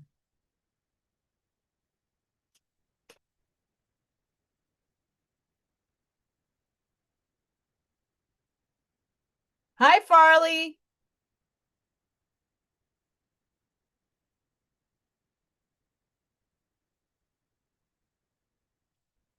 I had a blackout power outage. Thor came through. I read a lot of articles off of Facebook, conscious expanded stuff. Um,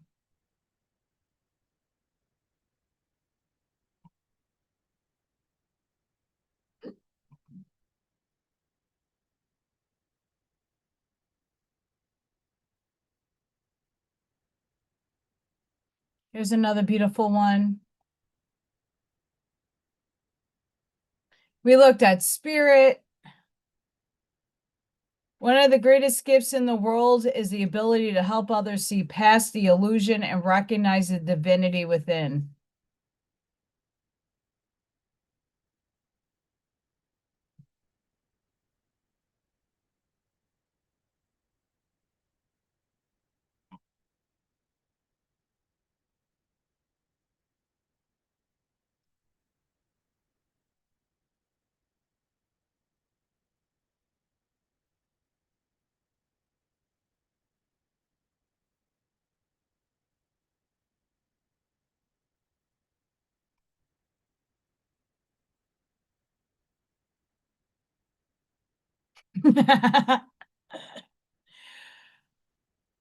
I got downpoured on, like it rained on me, and we had bad weather.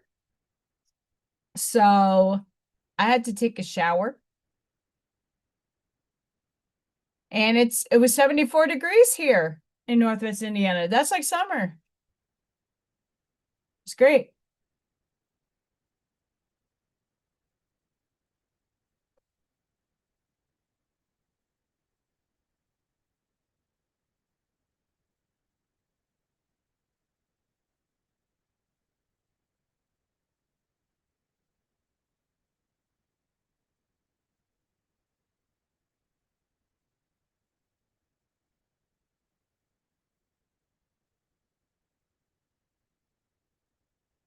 One more.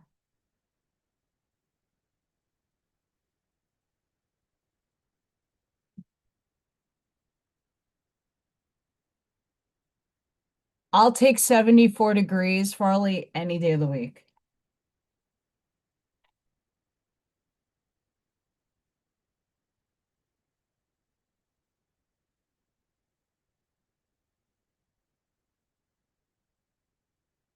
Changing them in the here and now.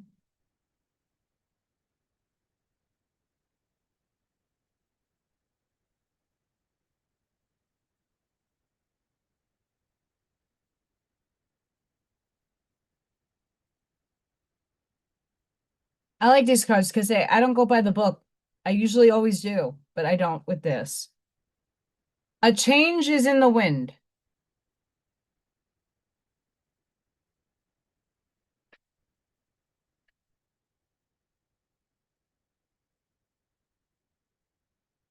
Monkey butts right there. In the here and now moment.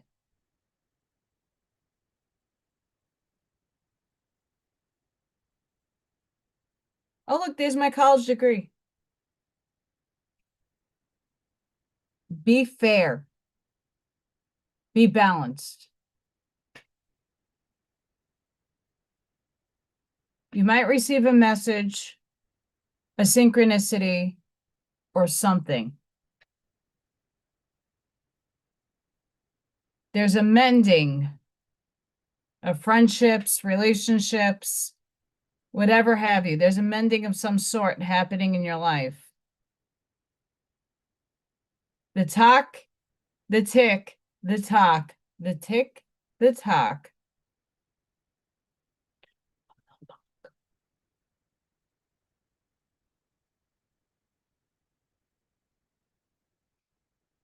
Imagine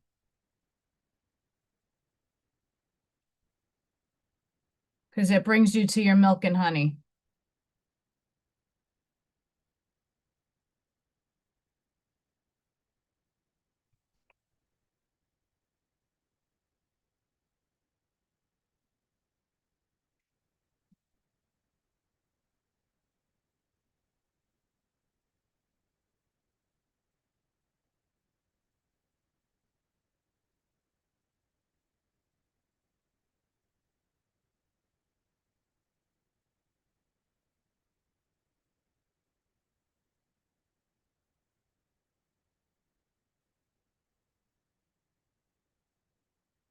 Monkey butt.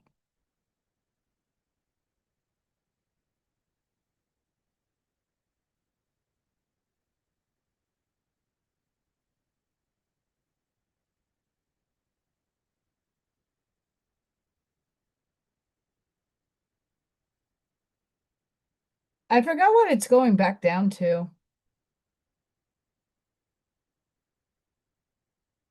Oh, it's going to be in the 60s, the 30s and the 60s tomorrow.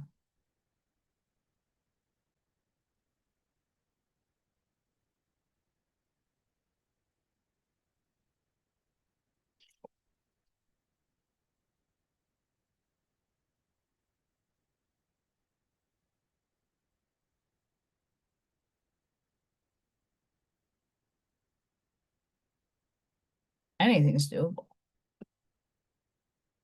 We have sensuality. The frequency of sensuality reminds us that as spirits in human bodies, we are sensual beings experiencing joy, pleasure from the physical world through our senses.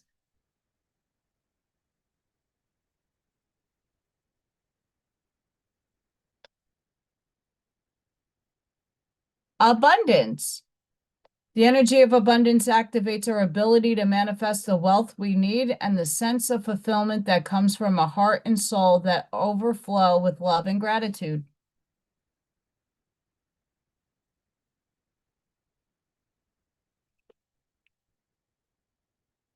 The temperature shifts kill my body. It hurts.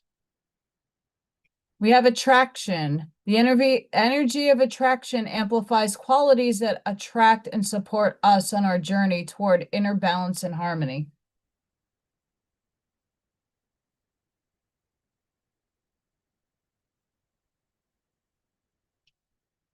Curiosity. The frequency of curiosity supports our intrinsic inquisitive nature, which is a necessary driving force behind any growth and evolution.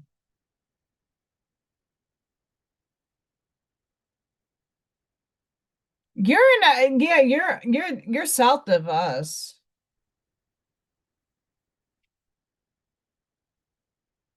Ivy's not that far away. Chicken! Buck buck.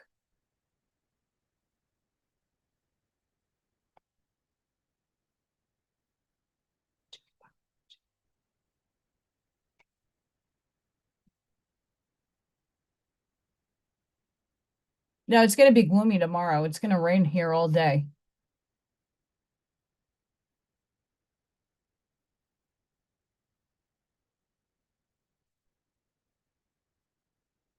That's pretty cool.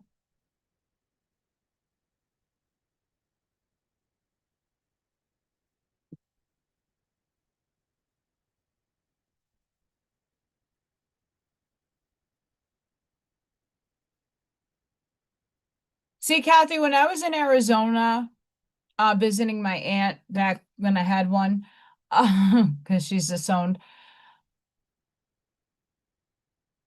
I forgot what month I was up there, down there, over there. I remember it being like scorchy hot in the day, and then by night it was like cold, like super cold.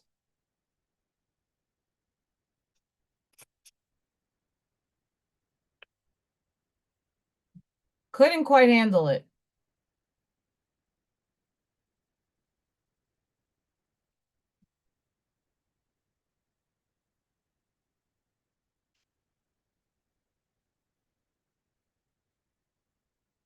Hi, Buckshot.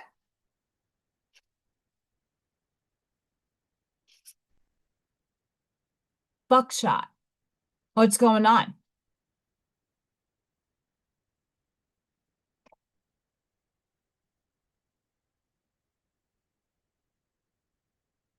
Your hard work is paying off.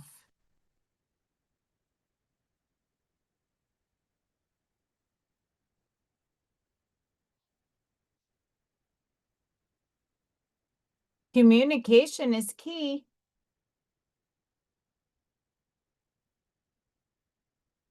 You are good enough. Believe in the impossible.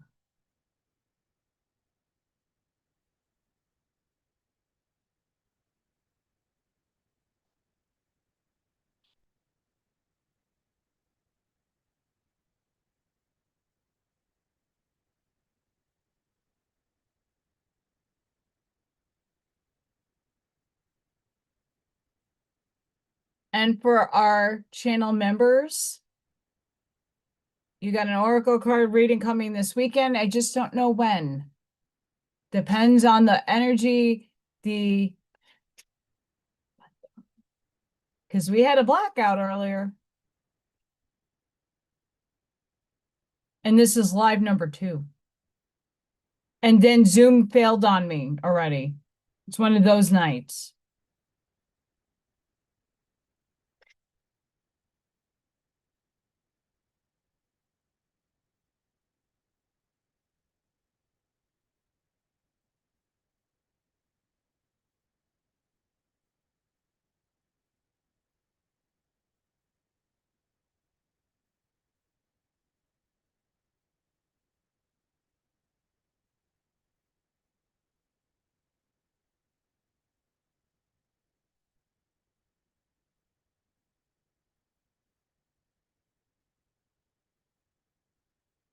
A new strategy is required. Find the path to love and happiness.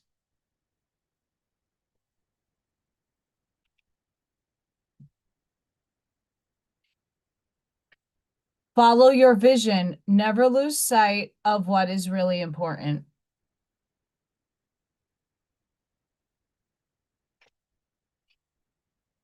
Release your inner rebel. Be yourself and create your own universe.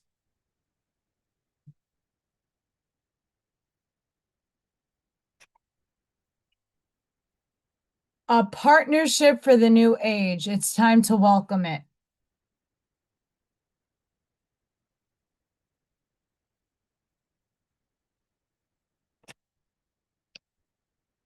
Re-energize in the natural world. Let your inner hunter or huntress take rest.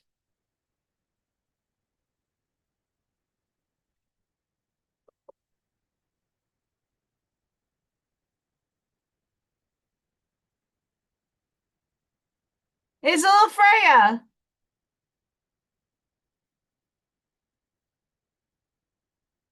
So little Thor did get into a scrap, I want to say now it's 2 months ago, beginning of February. Earlier than that, maybe the end. I don't remember. It's been that long. I'm brain fogged. But little Thor got in a little huff and his eye was like really, really swollen. And then someone kind of rescued him. I don't know who. And I mean, even though he's little Thor right here, you could see the damage in his eye, even though it's AI. Really sad. Frey's doing phenomenal. This phone is going to be the death of me. This is baby P.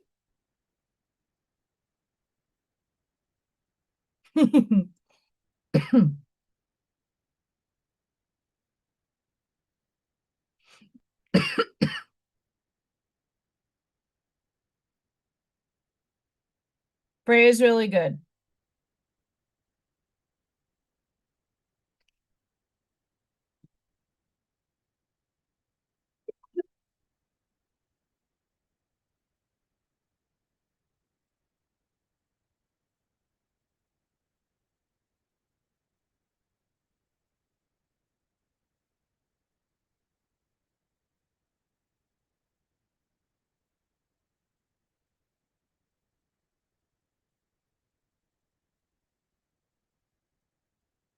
I am making a lot of watercolors that I have to um capture, like take pictures of. Then I'm going to take those AI renderings and put it over the watercolors so it's still like my artwork. Then I'm going to make some books about their adventures.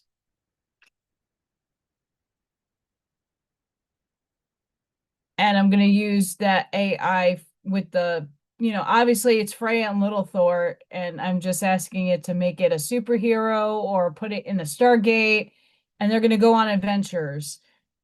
So I'm going to start, I've been compiling a lot of that to make a book. And maybe it might motivate me to actually write, like, get my thoughts together.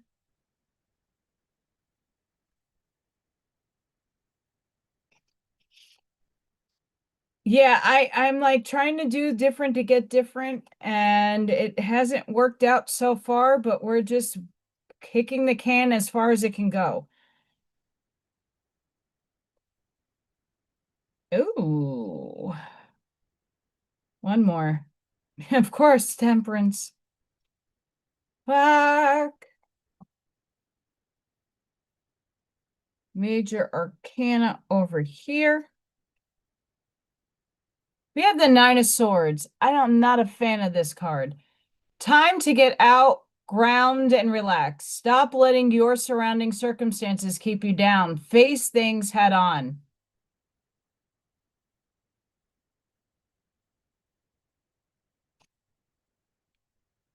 Let me put that over there. Seven of Wands. Stand up for what you believe. Let no one or thing get in your way. Your authentic self and truth rule the day. This is from Arnie's Oracle of the Tarot. Beautifully illustrated. His links will be in my links section. Page of Cups. Your childlike energies are soaring. New beginnings and creativity come now. A possible message coming as well from someone thought lost. I have not been sleeping at all. Five of Cups. You are letting your past interfere with your present. Let go of missed chances and loss. Change your thought patterns.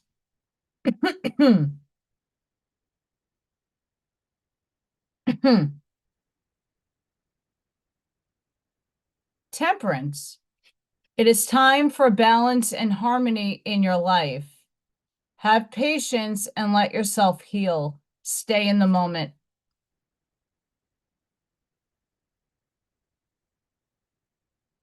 The world. All you all your hard work is showing the fruits of your labor, a completion of a cycle of life fulfillment.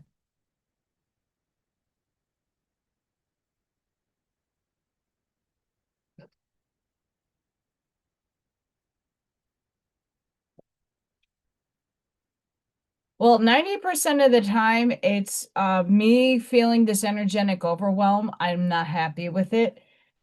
It's a lot of the other percentage is my life collapsing and falling apart, and I don't know if it's in a good way or a bad way. Everything seems to be really um it feels that way. I have a appraisal person coming to my house on Sunday. I think. I haven't checked my email to make sure that's all right.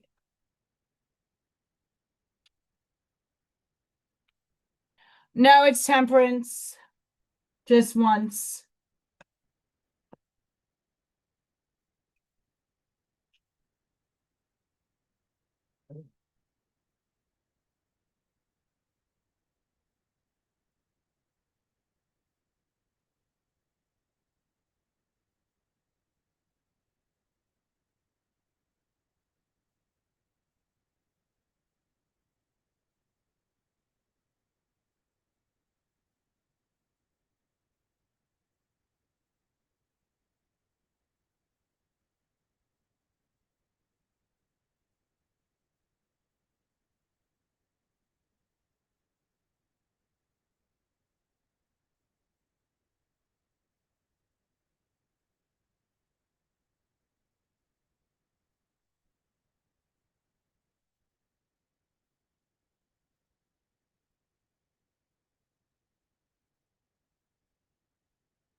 Oh no.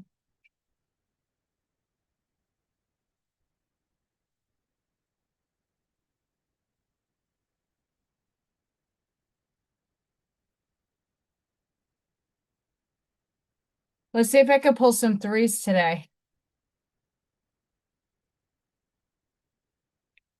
I don't know about you guys, but 333 has been in a lot of my synchronicities.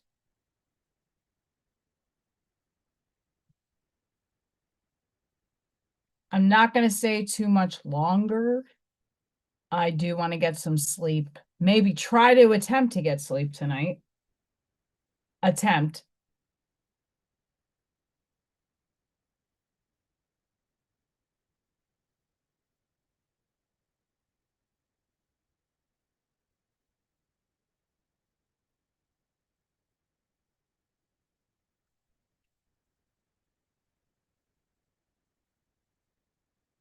We'll just do it the old-fashioned way.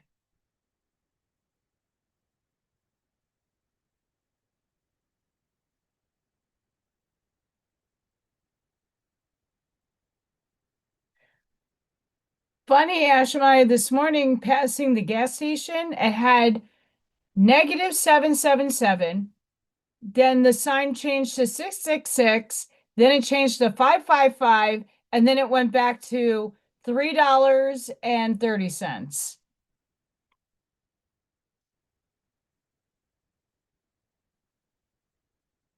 No, we did not get the 333 today.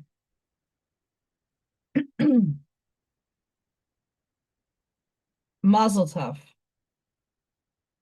This is also from Arnie's cards. Please go support him if you have it. Angel number 837, you are of compassion, understanding, and unconditional love. You are being guided to a loving relationship with a soulmate who appreciates your true self.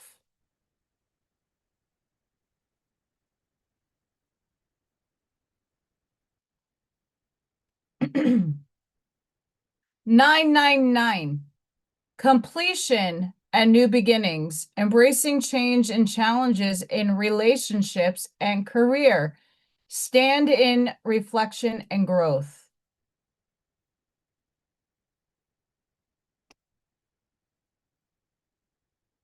1122, balance and alignment. No need to look back with regret. You are in the perfect moment and have the perfect opportunity to have deeper unions with yourself and with loved ones.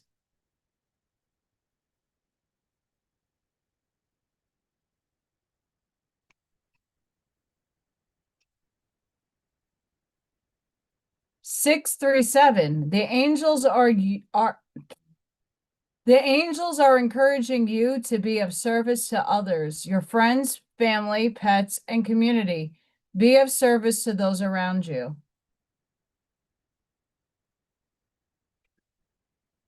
000. A fresh start, a new beginning. One with the universe. You are the creator and manifester of your own destiny.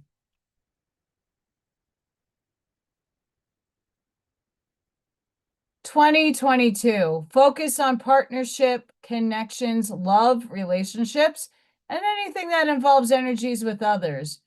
You thrive in joint ventures.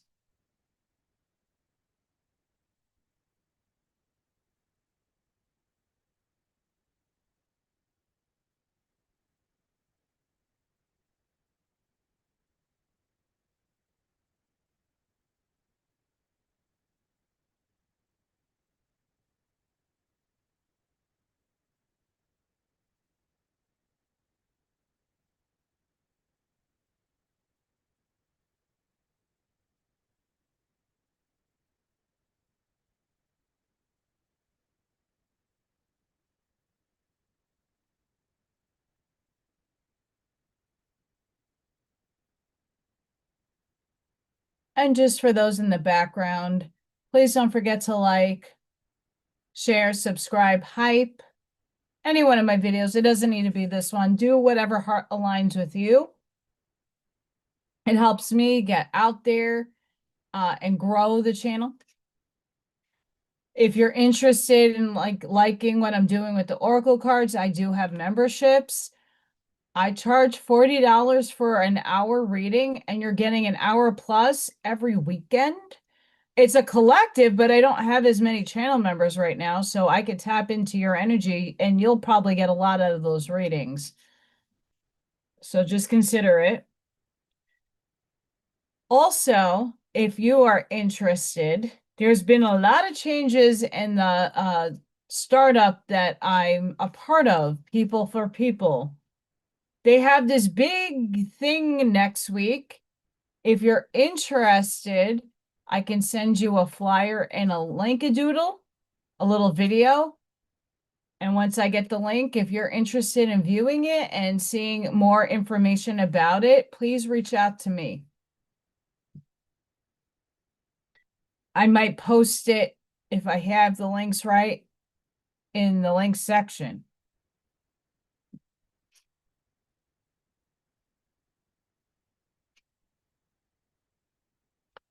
I'm being urged to pull two. I usually don't pull two.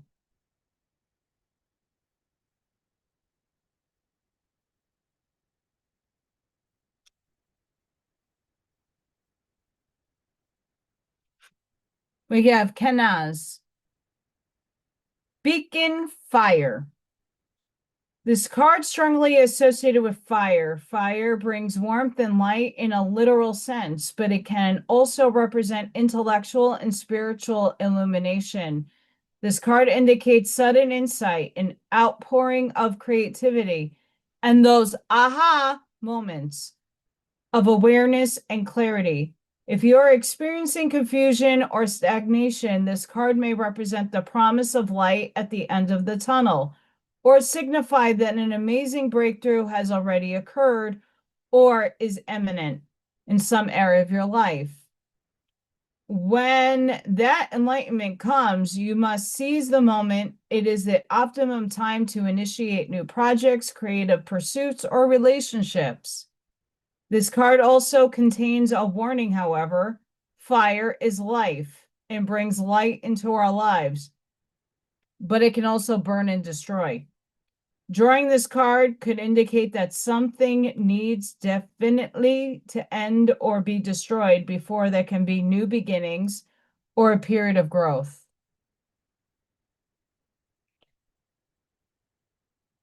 What's up, Sparky? She's back.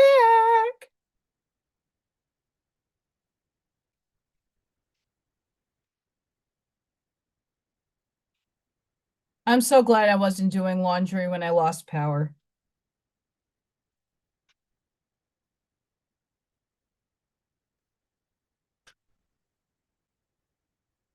We have Unyo. This is like the son of the tarot cards. Joy, pleasure. The rune card is all about joy and the benefits of positivity. It tends to indicate happiness, success, harmony, and exciting new beginnings. The joy can be inspired by either external events, fulfilling relationships, or an unexpected but very welcome development. It could also refer to a quiet inner joy derived from feelings of gratitude and peace. Either way, there are blissful associations with this card, or the potential for bliss if you stay optimistic and understand that true happiness comes from within. This card could be urging you to become more aware of your state of mind, because focusing on the negative will only attract the negative. If things aren't going your way or are encountering obstacles and setbacks, negativity may be a contributing factor. Focusing with a positive attitude on what brings you joy is the fast forward way.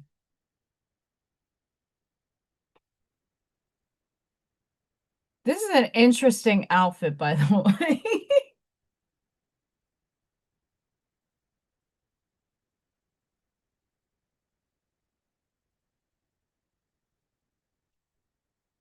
And I pulled my finishing deck.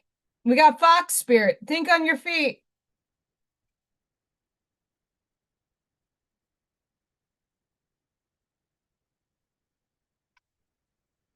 Canaz. It's the C. Hang on.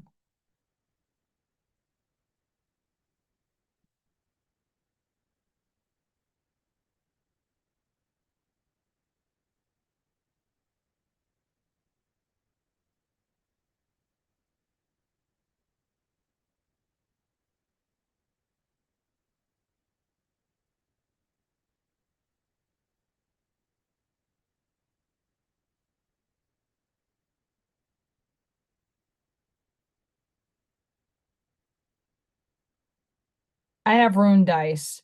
This is Canaz.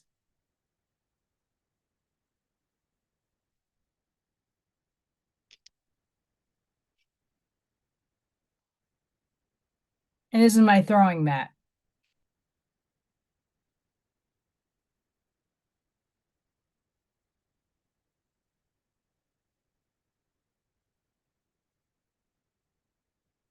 Cats in boxes, cats in boxes.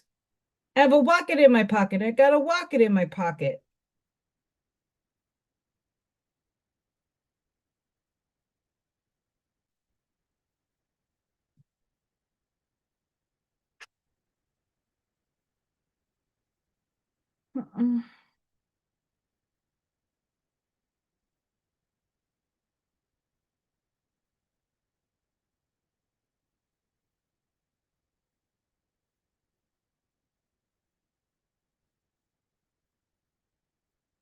Oh, wait, there's more.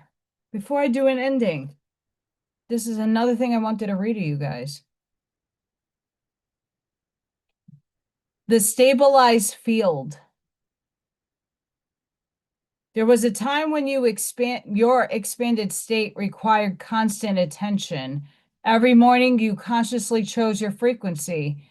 Every disruption required recalibration. Every doubt threatened to destabilize the field you were building. That time is ending. The stabilized field is the state where your frequency holds itself, where coherence has become structure rather than effortful, where your field maintains its vibration without your conscious management. You are no longer building the field, you are living inside it. Why stabilization is the next phase. In the beginning of frequency work, holding your state is a practice. You set intention. You catch yourself slipping, you return, you repeat. That's the mental gymnastics that we play with ourselves. But there comes a point where the field develops its own coherence, where the structure is complete enough that it maintains itself. This is stabilization. A stabilized field does not require daily rebuilding. It does not collapse when you forget to consciously hold it. It has become an autonomous architecture that inhabit rather than construct. Automatic recovery. When disruption occurs, your field returns to coherence on its own. You don't have to consciously recalibrate the system, self-corrects. Background coherence. Your frequency holds even when your attention is elsewhere. You can focus on tasks, conversations, challenges, and your field remains stable underneath. Environmental influence. Rather than being affected by chaotic environments, you begin stabilizing the environments you enter. Your field is now stronger than the fields around it. Some people never allow their field to stabilize because they keep managing it. They check on it constantly. They worry about its state. They treat it as fragile even after it has become strong. This over-attention can actually prevent stabilization because it signals to the system that external management is still required. So for all the things that I've been doing, I actually naturally stopped doing the heart thing. I still do it, but I'm not doing the morning stuff as much. If I catch it, I do it. If I don't, it's not a big thing. I'm not mentally gymnasticking much anymore. Like catching myself and having to maintain like, oh, wait a second. And like that for me is creating self-doubt instead of using my intuition.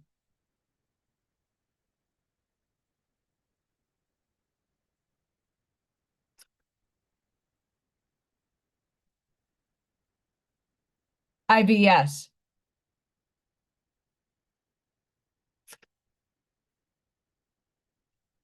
So if anybody's watching the quantum unlocking, the quantum videos that I sometimes post on Facebook, uh, it's good to do those in the moment that you're watching it, but you don't have to fragile your mind with upkeeping all of that until you have no your intuition is like, nah, you don't need that anymore.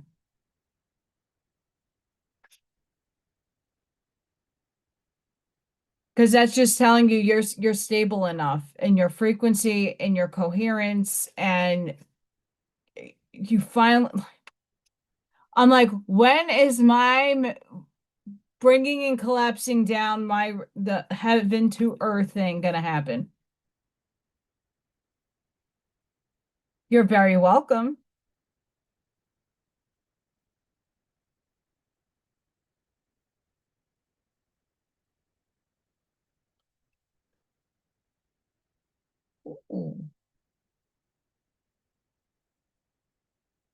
And the last card for tonight, because I do need sleep.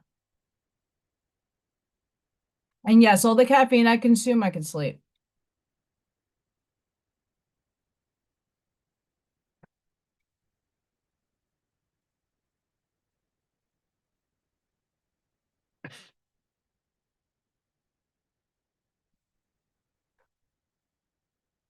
every time I draw a card, I'm literally just opening up the damn book and it's popped. This is now. Every time I open up a book. But guess what, guys? 333. I don't make this up. You saw me shuffling. I opened up to the book, right to the card. Yeshi.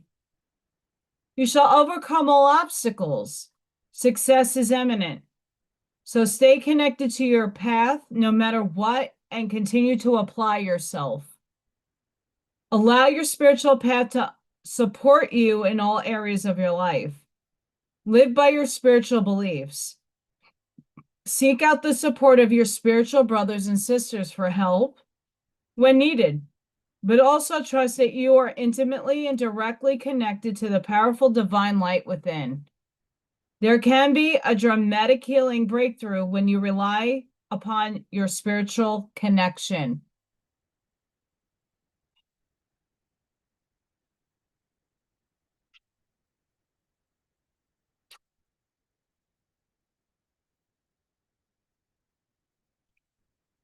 The supernatural tigress is believed to have been Yeshi, a yogini guardian for humanity and an emanation of the compassionate goddess of peace, prosperity, and long life, known as the White Tara.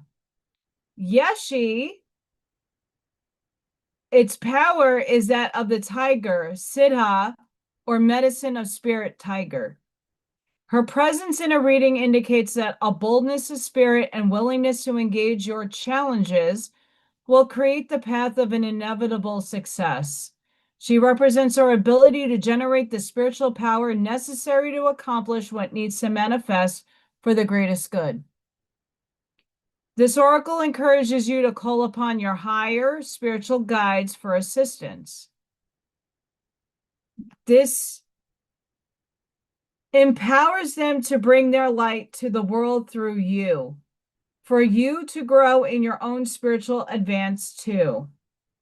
Remember, enlightenment is a team effort with extraordinary individual players working together as one. You belong on such a team.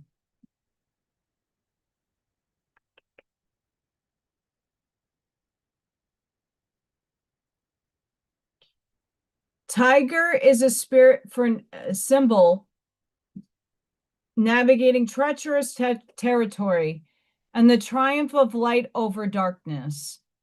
Tiger spirit medicine can control the poisons of anger and hatred, transforming them into compassion, passion, clarity, and unwavering commitment to one's higher purpose.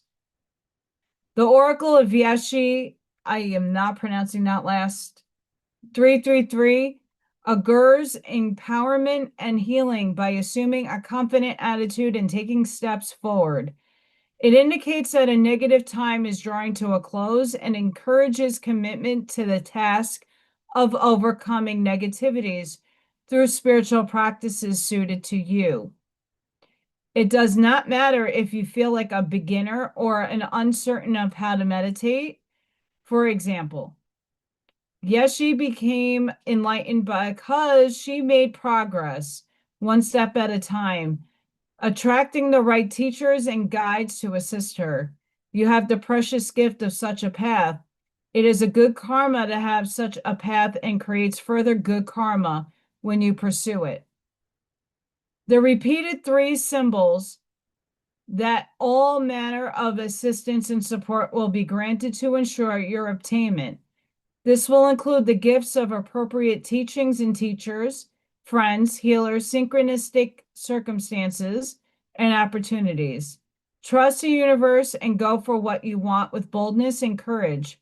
Finally, this oracle indicates triumph over even the most severely negative energies. With the help of supernatural intervention, if need be, to activate that blessing, be determined to prevail. Fully empower the beneficial workings of the light in your life and our world. Truly, You are a light worker. Embrace it and live it.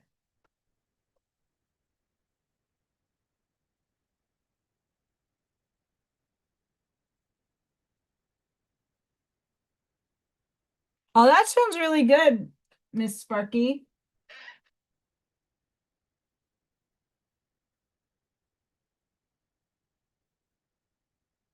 I really like I had elderberry hibiscus tea the other day. It was really good. When I can afford some, I'm gonna buy more.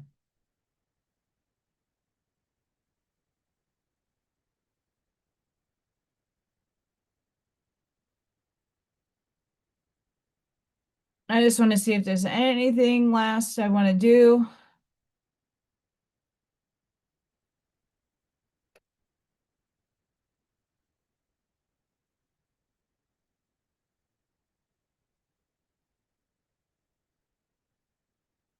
Awakening is realizing you are both the player and the designer.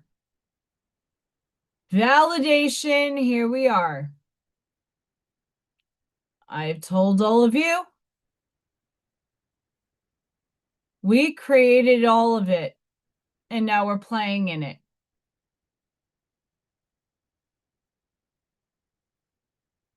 All of it. The movie, we wrote it. The nonsense outside of us, we wrote it. Everything. You designed it, you rendered it, you're the architecture of it. All of us are.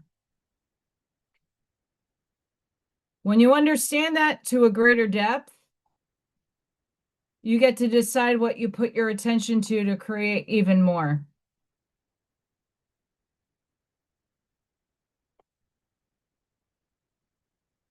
If you have yet to do so, go check out the show that I did with Arnie yesterday. We did a phenomenal show. We had a lot of fun on that, and it's a short one. It's only 2 hours, which is long. Um, yeah. Please don't forget to like, share, subscribe, and hype. Um, channel members, your cards are coming out. There's a whole like this is not anything. You guys get a ton, you know it. But for those of you out there that don't know, I do a lot of polls of a lot of different decks and a lot of different things. Um, for those of you like myself that have not been catching up on sleep or rest, please try to carve that out.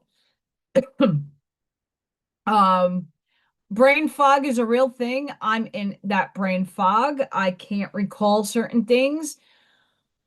I'm in like La La Land where I can't recall. It's annoying. It's frustrating. A lot of us are in the overwhelmed feeling, but the last card kind of is telling us to just chill pill it and we'll be all right. That's right, Sparky. For everybody that stuck around after the little power surge that I had, I did have storms. There's more incoming tomorrow.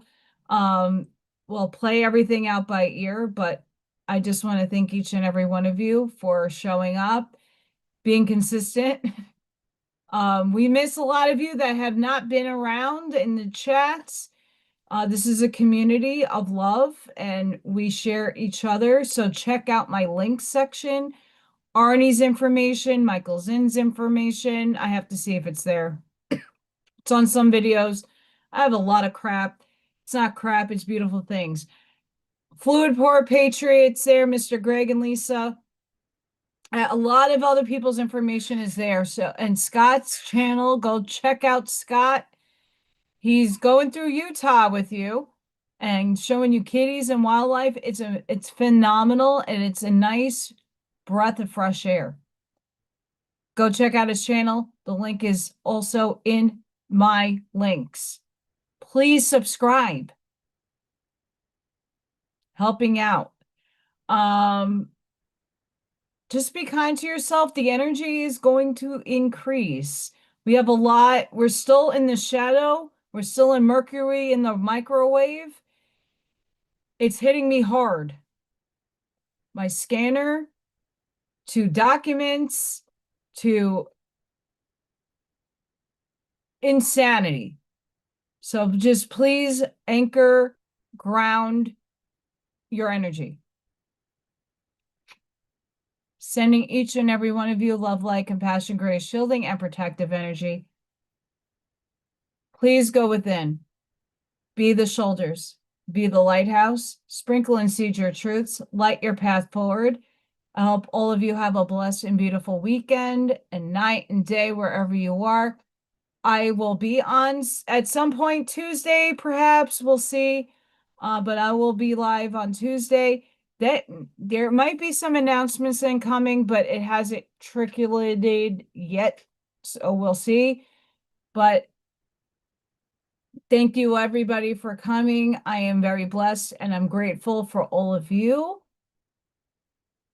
Please take care of yourselves. The energy is wonky. And I'll see you guys on the next one.